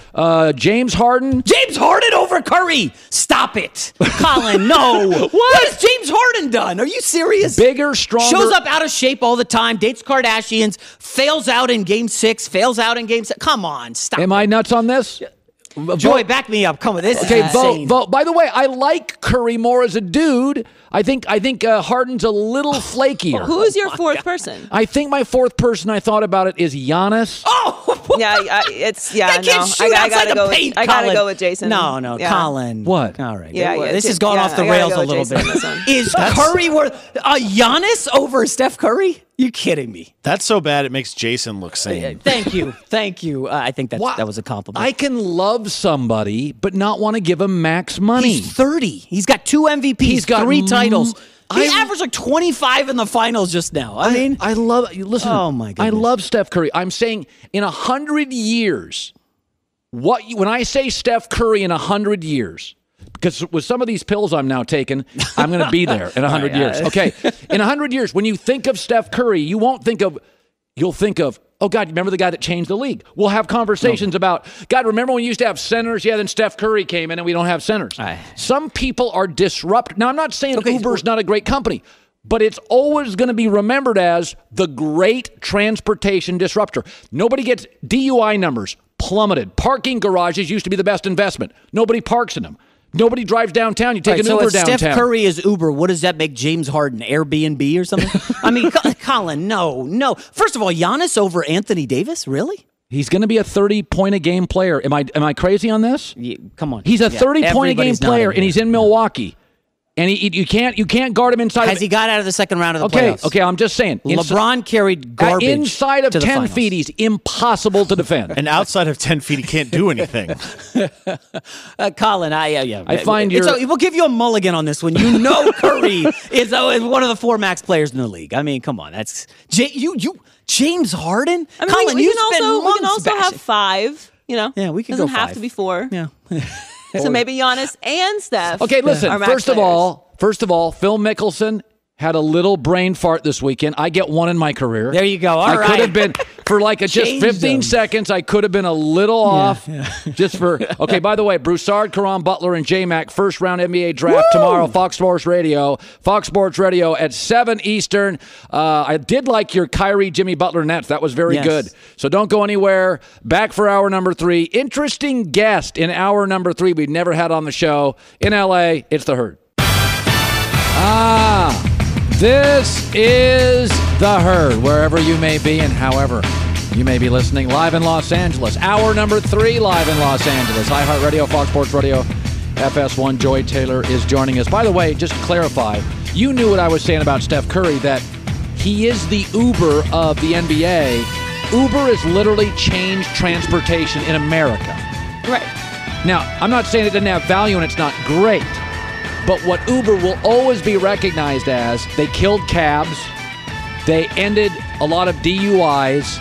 They've literally been one of the greatest assets to restaurants ever because people now can go have another bottle of wine with their wife and drive home and not have to worry about it. They've been great for restaurants. They have largely curtailed DUIs. They've ended the cab company. They changed the world. That's what Steph Curry is. He literally got rid of centers. You can't have centers in the league, back-to-the-back centers. It used to be Karl Anthony Towns 25 years ago would be the man in the league right now. College basketball, all they do is shoot threes. You go to a camp and ask kids who your favorite player is. It's not LeBron. It's Steph Curry. Steph.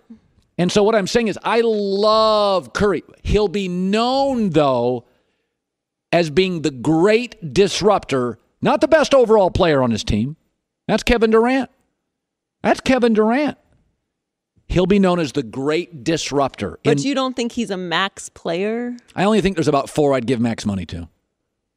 You're so stuck on this 4. I feel like you should be a little more flexible in your number. I like my no. I get stuck on my numbers. Yeah, you're fixated on that. I heard that Uber is instituting a new drunk policy. Really? Yeah. Is that I can't verify that. I'm looking at it, but let's source that. I feel like they should rethink that because that's kind of a big Yeah. it's a big part of the reason you're so successful. Well, the NBA draft is tomorrow, and we're getting all this new Kawhi Leonard news. But all that really matters is this: Laker Watch 2018. The free agency season is now bigger than the NBA's regular season.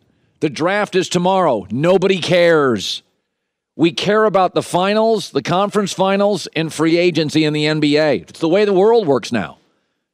And it's just the way the world works. In baseball, same thing. Playoffs, off season. Regular season, not that interesting.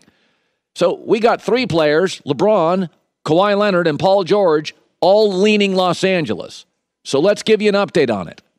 Chris Paul is reportedly recruiting LeBron James hard to go to Houston. But Chris Paul has no interest in going to the Lakers. Scratch him off the list. You know the key to this thing? This Kawhi, LeBron, Paul George thing? LeBron's the most talented. I'd argue Kawhi's the second most talented. I'd argue Paul George is the third most talented. But Paul George is the most important. Because Kawhi's not going to be here potentially until the trading deadline, because Greg Popovich is just going to be difficult and not do anybody any favors. So Kawhi probably is not in L.A. until the trading deadline. That's in February. And LeBron James, I doubt very seriously, is going to come here by himself and just cross his fingers that it works out with Lonzo Ball. That ain't happening. Paul George is the guy you've got to land first. Because Paul George came out a year ago and told his boss in Indianapolis, I want to go be in LA and be a Laker. So Paul George isn't that happy in OKC. And if the money was even, he wouldn't even consider OKC. Magic Johnson and the Lakers dumped a story a week ago, which we found really confusing at the time, to Adrian Wojnarowski. And I said it has very few details, very cloudy. I don't get it. The story was this. Paul George and LeBron need to start talking. That was the story. We now know what it means, is that to avoid tampering, the Lakers sent out a message to LeBron and Paul George. You guys got to, do some speed dating here. You guys got to get this figured out. Folks, the most talented person is not always the most valuable person at a company. Paul George has already said, I just want to be a Laker. He said that before LeBron was interested. He said that before the Kawhi news. You know LeBron's not coming here by himself and crossing his fingers, hoping people come. And Kawhi Leonard probably isn't here until the trading deadline. So the first day, July 1st, is the day you can talk to these players. July 1st, the Lakers need to talk to Paul George, come to an agreement, and then put the story, leak the story, report the story to all the sources, to all the news organizations, to me, to Woj, to whatever. Because once you land that, then it's going to work. But everybody now is putting Paul George into this, well, maybe we get Paul George and maybe we don't get Paul George. No. You got to get Paul George first. You got to get Paul George first. And that, John, has been another edition of Laker Watch 2018. All right, let me shift gears to this. There is a big difference between a bad person and a good person having a bad moment. I know a lot of good people had a bad day. I've had a lot of good bosses make bad decisions. There's a difference between bad boss and just good boss made a bad decision. There's a difference between a guy gets an injury and an injury-prone player, Kyrie Irving. There's a narrative out there now that Kawhi Leonard, that guy's crazy. You don't want anything to do with him. I read a story this morning in Boston. A local Boston reporter is saying, this guy quit on his team. There's no way I want Kawhi Leonard. Stay away from Kawhi Leonard. I don't trust this guy, Kawhi Leonard. That's a local story. Charles Barkley's a national voice. Here's what Charles is saying, a guy I like about Kawhi Leonard. I blame Kawhi for a lot of his stuff. If he wants to leave, he got to come out and say he wants to leave. We don't even know if this stuff is true yet. I'm not disparaging any other reporter.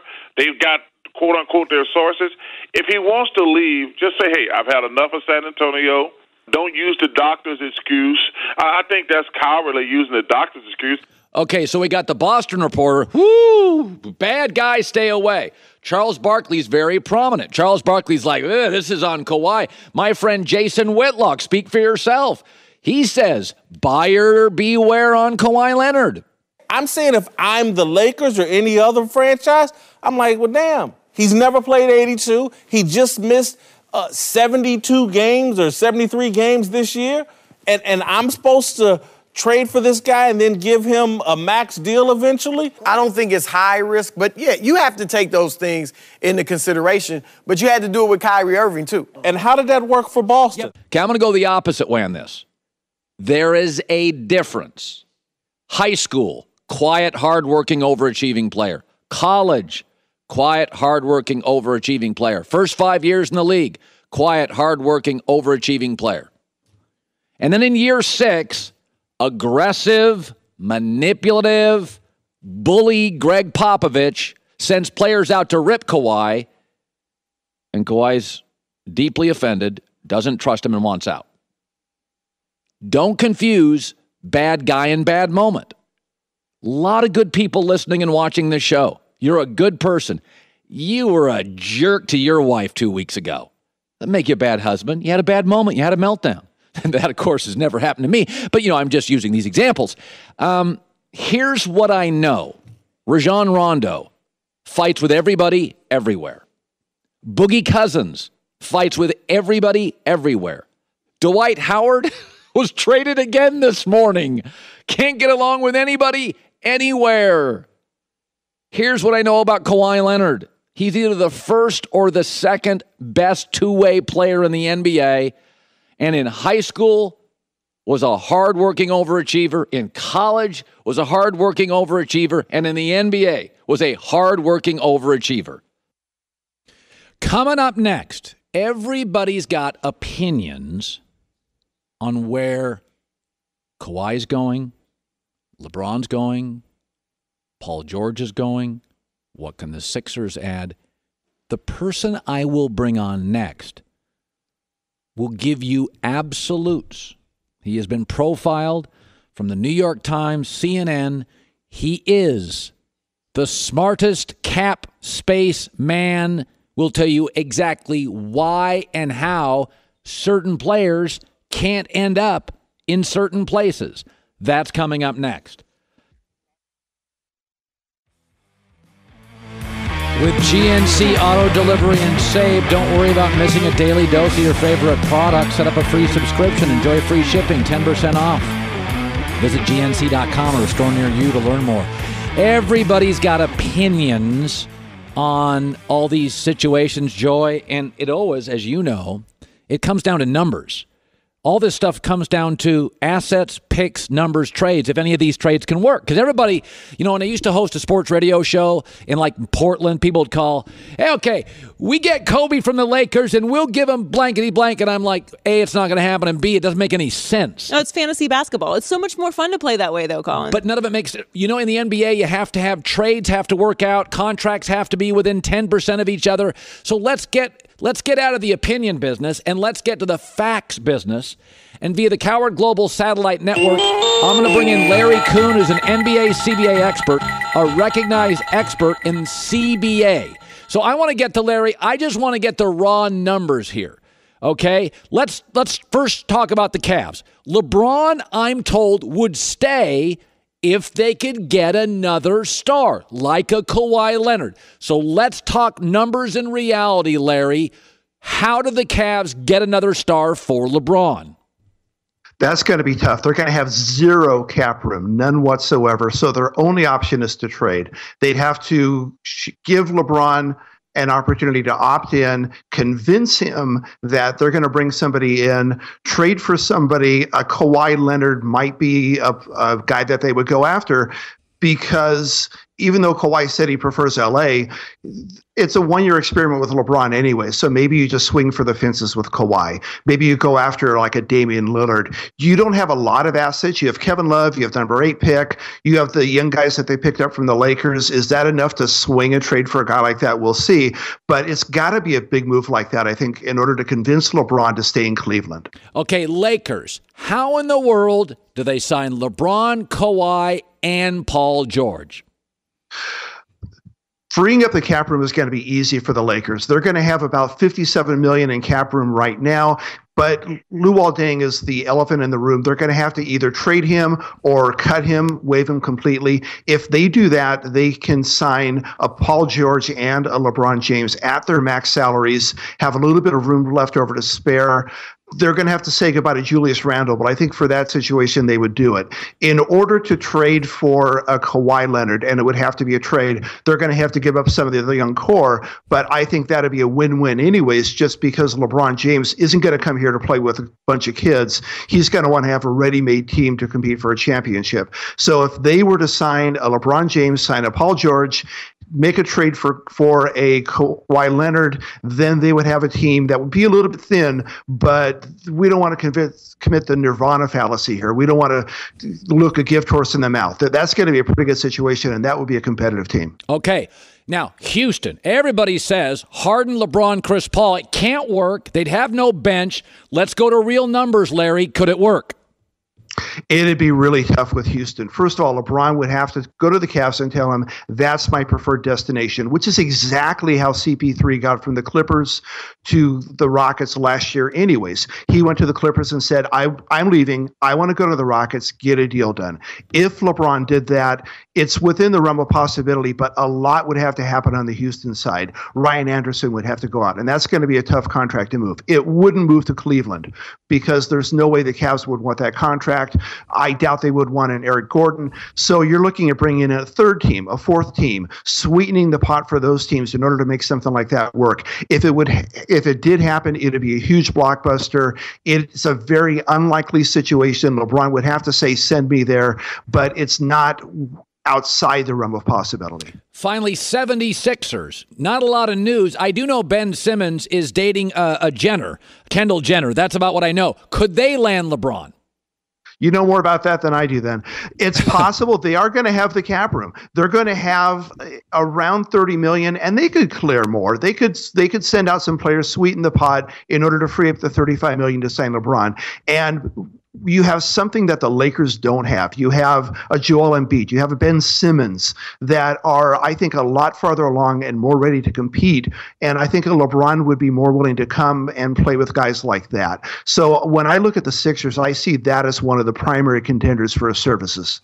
When I stack all these up, which would be the easiest to pull off, talking in terms of cap space, trades, numbers, and reality?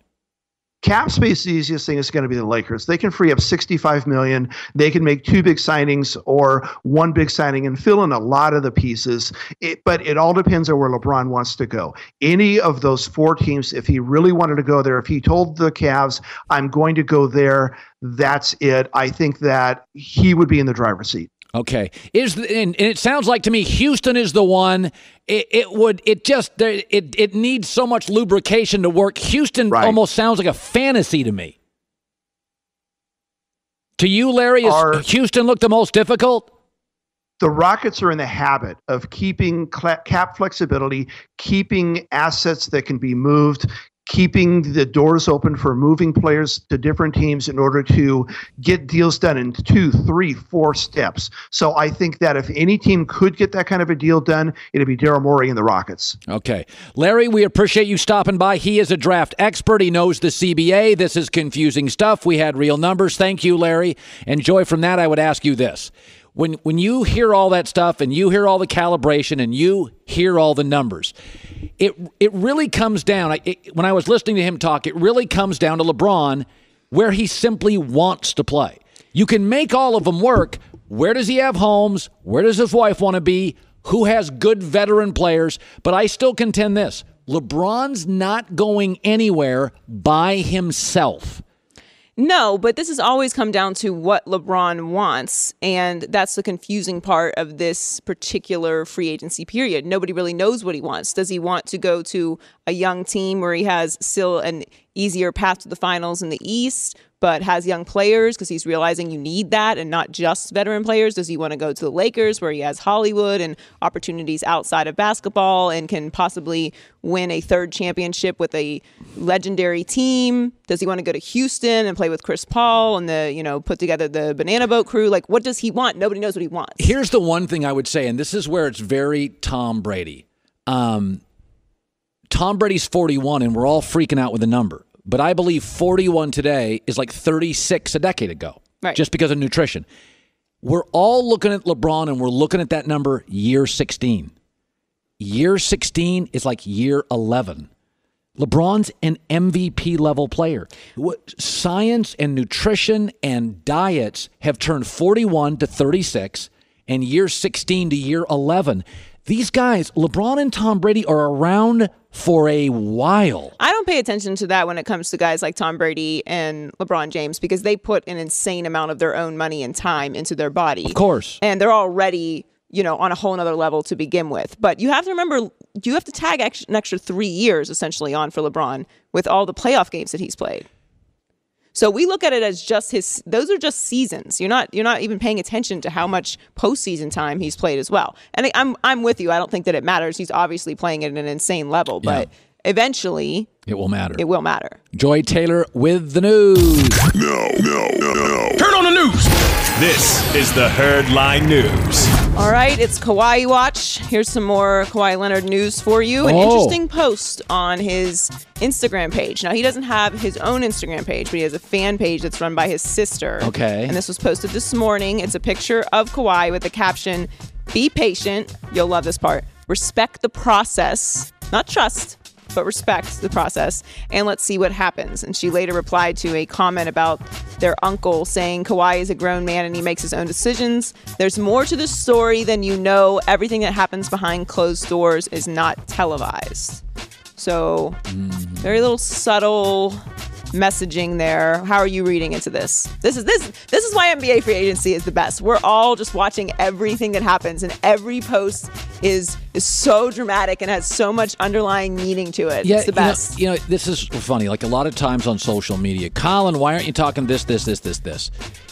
You know why I talk NBA right now instead of regular season baseball? Because they came out with a list a month ago of the 100 most famous athletes in the world. There were no baseball players on it. Every time you get an outspoken player like Yasiel Puig, everybody in baseball shuts him down. The NBA has figured out elevate stars, talk about stars. Free agency is bigger than regular season. Anybody wonder, Colin, you talk a lot of NBA. I don't talk about teams. I talk about players. Baseball needs way more of this. And by the way, I'll make this argument. Football could do it. The owners don't get this. The owners want to own the players and not let them move. Do you know how much more fun it would be if Aaron Rodgers was on the market? Are you kidding? The NFL owners, they want to own the player and franchise the player and don't let him out. Can you imagine if every year, March and April, Aaron Rodgers is on the market, Russell Wilson's on the market? Are you kidding me? Well, I mean, that's so much more complicated because of their players union and CBA. They have a crappy player union. Right, and not having guaranteed contracts. But they could still follow the model of elevating your superstars. And I said this last year especially because it was an insane year for injuries in the NFL. Think of how many superstars were just out from very early in the season. Deshaun Watson, Aaron Rodgers, J.J. Watt. It was like everyone was injured, and you felt the effects of it. Everyone wants to blame, Trump and the anthem protests and all that. It wasn't that. It was that they don't elevate superstars so that when one player is out, well, look, we still have that superstar on the team. Let's talk about that guy. Let them have personalities and see who they are. NFL they already wear helmets, so they're at a disadvantage. Elevate your stars. They may leave you occasionally, but the responsibility is for you to build a great business that they don't want to leave. By the way, same in our business. If you treat employees good, they don't want to leave the company. So what the responsibility is, pay them well, treat them well, and they'll stick around. And for that matter, the NBA handles the players' desires to get involved in their community and talk about social issues in a completely different way than the NFL. They encourage them and lift them up so that it doesn't become a controversy across the entire league. Anyway, more NBA. Let's talk about the Lakers and LeBron James and Paul George and Kawhi Leonard all coming. We're doing Lakers Watch. Well, you mentioned this earlier very quickly. Lonzo Ball got the gains on this offseason. Yeah. So he posted this picture. There's a before and after picture of Lonzo Ball. Now, LeVar did say this. He did say that Lonzo did not get his quote-unquote ball body yet. And the jump from rookie season to the second season, developing, and being in an NBA locker room and weight room, and it's just a whole nother level. So Lonzo obviously put on some weight. And his buddy, Kyle Kuzma, also has been talking about how he's been transforming his body. And he's been getting some tips from The Rock. He said he's been following The Rock's workout plan.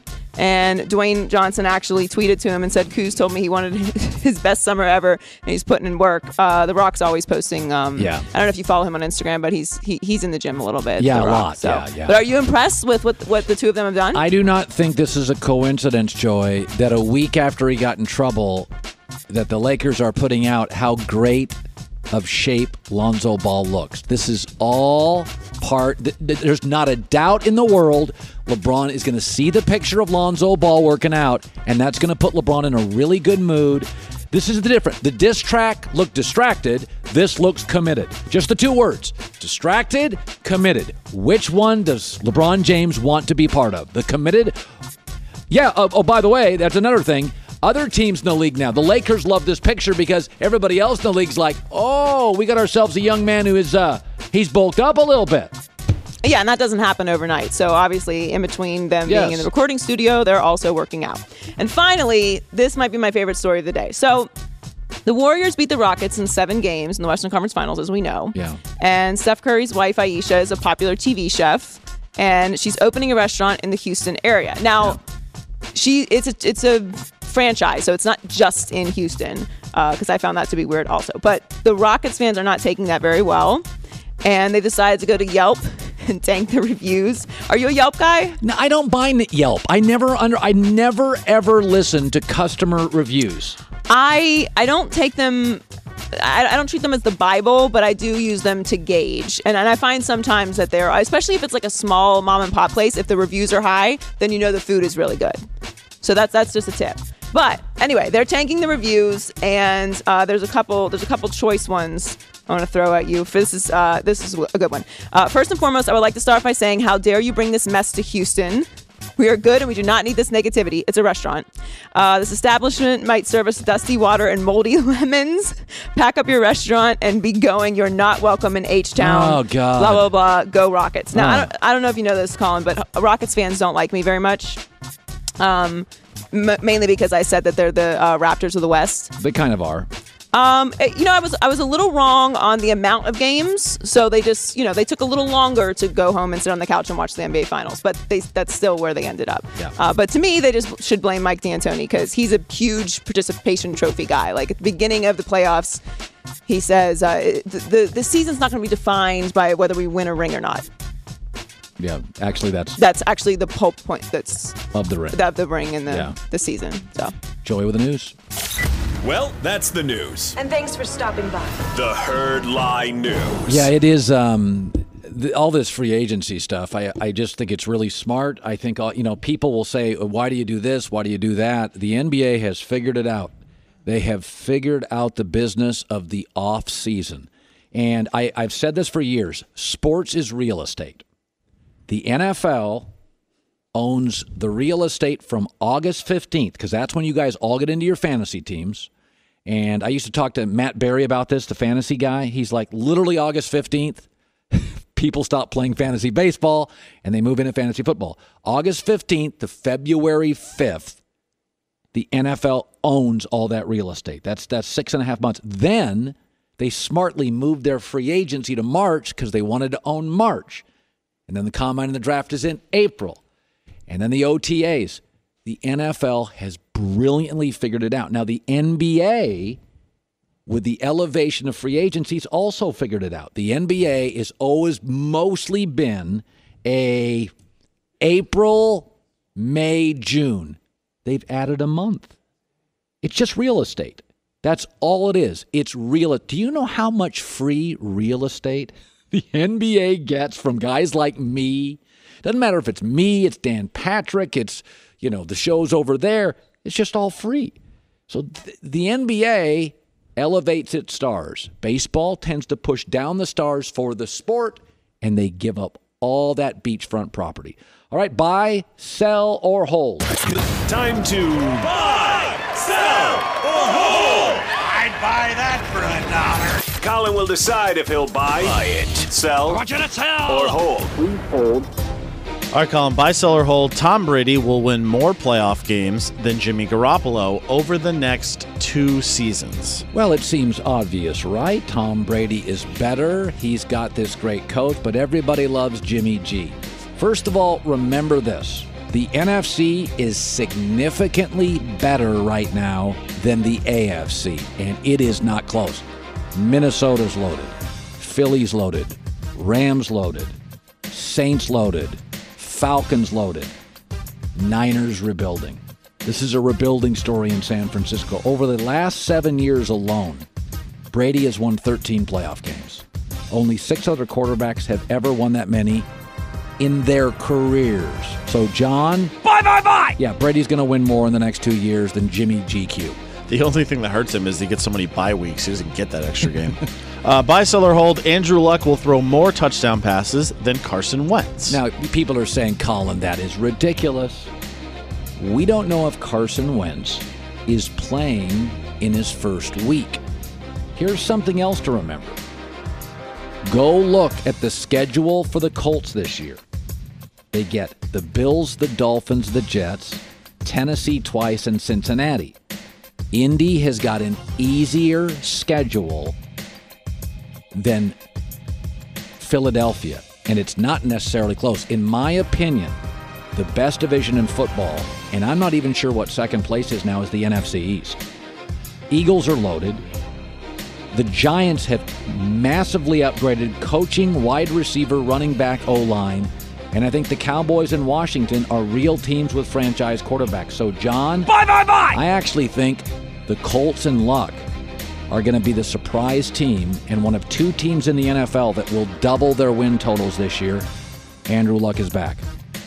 Buy, sell, or hold, Lamar Jackson will see the field before Baker Mayfield. I said that I think there is a Tim Tebow quality to Lamar Jackson, though I think he's a better NFL prospect. And it's already happening. He's already making news without stepping on the field. Lamar Jackson has a fan base that's going to be rooting for him, many of those people in the media. Remember, Mayfield's behind Tyrod Taylor, who has put up a winning record over the last 3 years. Tyrod Taylor is going to be pretty popular in Cleveland. He's going to do something they never do, win. Joe Flacco, same 3 years, is under 500. They're used to winning in Baltimore, and they're not. So, John, bye! Lamar Jackson, it may not be a quarterback. It'll be someplace. I think he gets on the field before Baker Mayfield. Buy, sell, or hold, the Cavs will trade the 8th overall pick. Well, ask yourself this. What are the assets for the Cavs to get another great player? Trade Larry Nance, workable contract, trade Kevin Love, and the 8th pick. They have 4 of the worst contracts in sports, and they have no team options. One of the few things they have right now is a young Larry Nance, who was pretty good in the playoffs, had his spurts, Kevin Love, who is still an all-star in the East, and the number 8 pick. So, John? Sell! I think I got that backwards, actually. I had you as a sell for that one. Did you change your mind? Yeah, I think they're going to... We can change the graphic, probably. Yeah, Sam, I think they're going to... You think they are going to trade that pick? Yes. They're going to trade the pick. And finally... Now I'm a little worried how this one's going to go. Okay, Russell Westbrook will finish his career in Oklahoma City. Okay, so Westbrook has a 5-year, $205 million deal, right? Supermax. Here's the key. If Paul George elects to leave Oklahoma City, and I believe he will, I think he's a strong, heavy lean. It ruins Westbrook's brand, at least in Oklahoma City. Because you don't want to have two things in the NBA. Be an unglamorous market, OKC, and have a player nobody wants to play with.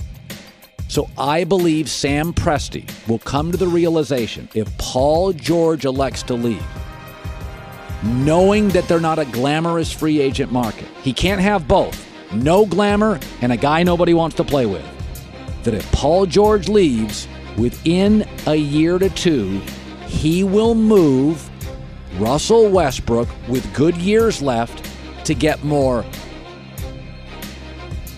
players, maybe not of his skill level, and rebuild the franchise. You cannot have a guy nobody wants to play with in an unglamorous market. That is NBA quicksand. I believe, John... Sell! Russell Westbrook will not finish his career in Oklahoma City. They will make a decision after Paul George leaves, collectively, owner, GM, scouts, to eventually, when he's still got years left, by the way, you don't think Memphis would take him? You don't think Orlando would take him? You don't think Sacramento would take him? This guy sells sneakers and gets talked about by guys like me all day. He's not ending his career there. Buy, sell, or hold. Coming up, we found a stat that might just put the Packers in the Super Bowl. Best for last is coming up next. This time it's short. Now played inside with Allo. Pulls up. There's one player on the field that you need to mark. Look at the little step forward in front of DaCosta and then back behind him to free himself. Cristiano Ronaldo wanted it more than anyone in the box. Nothing Munir can do. Portugal up 1-0.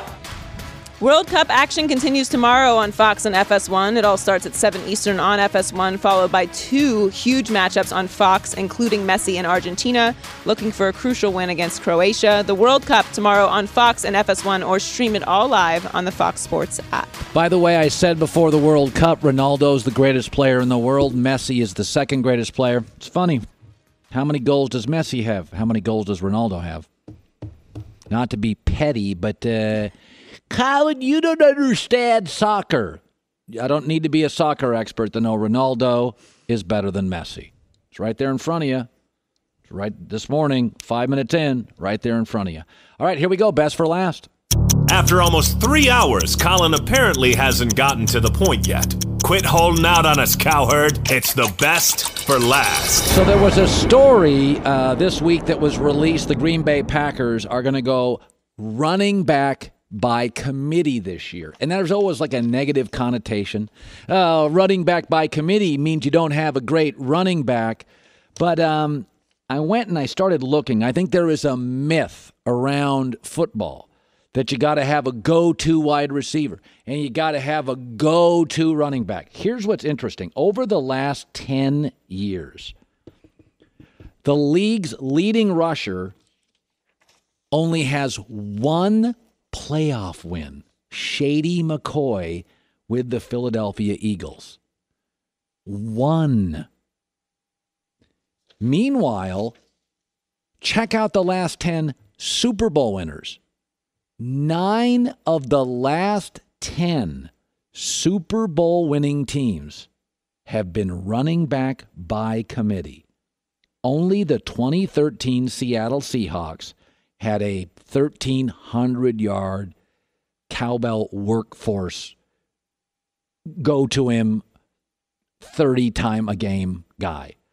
It is a complete and utter myth. By the way, the Green Bay Packers, in terms of running back by committee in 2013, with running back by committee, the Packers finished first.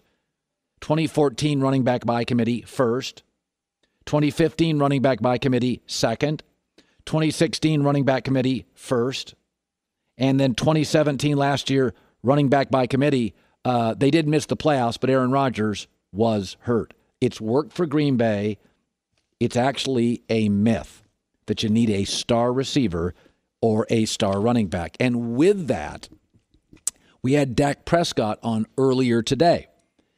And I have always been a big believer that it's almost like having a needy child. Let's say you have 3 kids and one struggles with self-esteem and one needs attention. When you walk into the room, any room and they're all there, it's where your eyes always go. You gotta take care of the kid that is perhaps a little needier, a little louder, wants more attention. So Dak Prescott came on the show earlier today, and I said, I think Dez Bryant was the needy kid. That you'd go to the line of scrimmage and you felt you owed Dez Bryant 12 touches in a game. And Dak responded to that. And when you have those players like that, those receivers, the Odell Beckhams, Antonio Browns, Dez Bryant, you want to get them the ball because of what they've done in the past with the ball in their hand, where whether if it's going to make that tough catch or whether if it's getting it on a slant and breaking tackles or whatever it may be, you want to get the ball in the hand. So, it's just one of those deals that when you don't have a big-time guy or the number one or whatever you want to call those guys, you go out there and you just spread the ball around, and it's not a factor even in your head who gets a catch, who has how many touches. Some of my best games in the NFL have been with 8 different targets or so. So we'll head into this season with the mirage of guys and be excited for what we have. And I'll go back to that TV show on Amazon Prime called All or Nothing. Look at Dez Bryant in a random Cowboy team meeting. This is with his teammates and his position coach. These guys they have really good players on defense, and they have a really good scheme. They're probably the best defense in the NFL. Coach, I'm just saying, man, like, you always praise these and when it comes to us, you want to tell us we need to get help. Why not we just can't go out there and beat the out of them? Why can't we get words of encouragement? So how do you want me to phrase all this? I don't know, bro. All right, I appreciate your honesty. I'll be careful with my words. I'll be careful with my words. When you have to babysit in team meetings a wide receiver, that's not even an emotional situation. That is, if anything, it's a classroom setting. It's boring. And so I'll go back to it. I think that I don't buy into this. Cowboys are really going to miss Des Bryant. I just don't buy it. I think Dak's going to go to the line. Zeke's going to be behind him all 16 games. The offensive line probably won't be as injury-riddled as last year, and he's going to have Allen Hurns. He's going to have good young tight end. They just drafted a wide receiver. He's got Cole Beasley, Tavon Austin from the Rams, who's kind of a gadget guy. I don't buy into this Des Bryant thing. Say it again, Super Bowl winners. 9 of the last 10 Super Bowl winners, running back by committee. 9 of the last 10. There are positions in this league that are really valuable, and I don't buy into running backs, and I don't buy into wide receivers. I've told you before, and I play this game all the time. I have no life. I sit down, I think all the time, if I was a general manager and I got a 4-year contract, and I knew that in my first year, my first draft, Joy, that I went 7 for 7. All 7 picks were great. So it's the only draft you could guarantee that all 7 picks, if you were playing a game, all 7, Joy, you hit on them. Okay. Meaning you better spread around where they are. Right. You'd go quarterback 1. I think you'd go pass rusher 2, left tackle 3, Aaron Donald, interior lineman 4, cornerback. So I'm 5 in, and I've gone quarterback, who's protecting the quarterback, edge rusher, D lineman, corner to guard the best receiver. I'm 5 in. So the question, that's my world. Then what are the last 2 pieces? Then I do believe I'd go running back. I would like somebody that can get me extra yards, red zone, touchdown.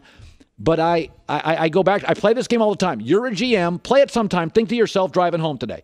You're a GM. You get a 4-year deal. All you know is in your first year, you go 7 for 7. Every player's, what 7 positions would you do? I bet you don't get to wide receiver. Well, what's the cliche? It's one in the trenches? Exactly. I mean, how many pass rushers are there in the NFL that are great? 5? There are dozens of good backs and dozens of good receivers. There's 5 good pass rushers in the NFL. Chargers may have 2 of them. Car shopping's confusing. Dealer price, list price, invoice. Here's what's not. Save $3,000 off MSRP. New car, used car, doesn't matter. Go to TrueCar.com and check out their true price. See you tomorrow.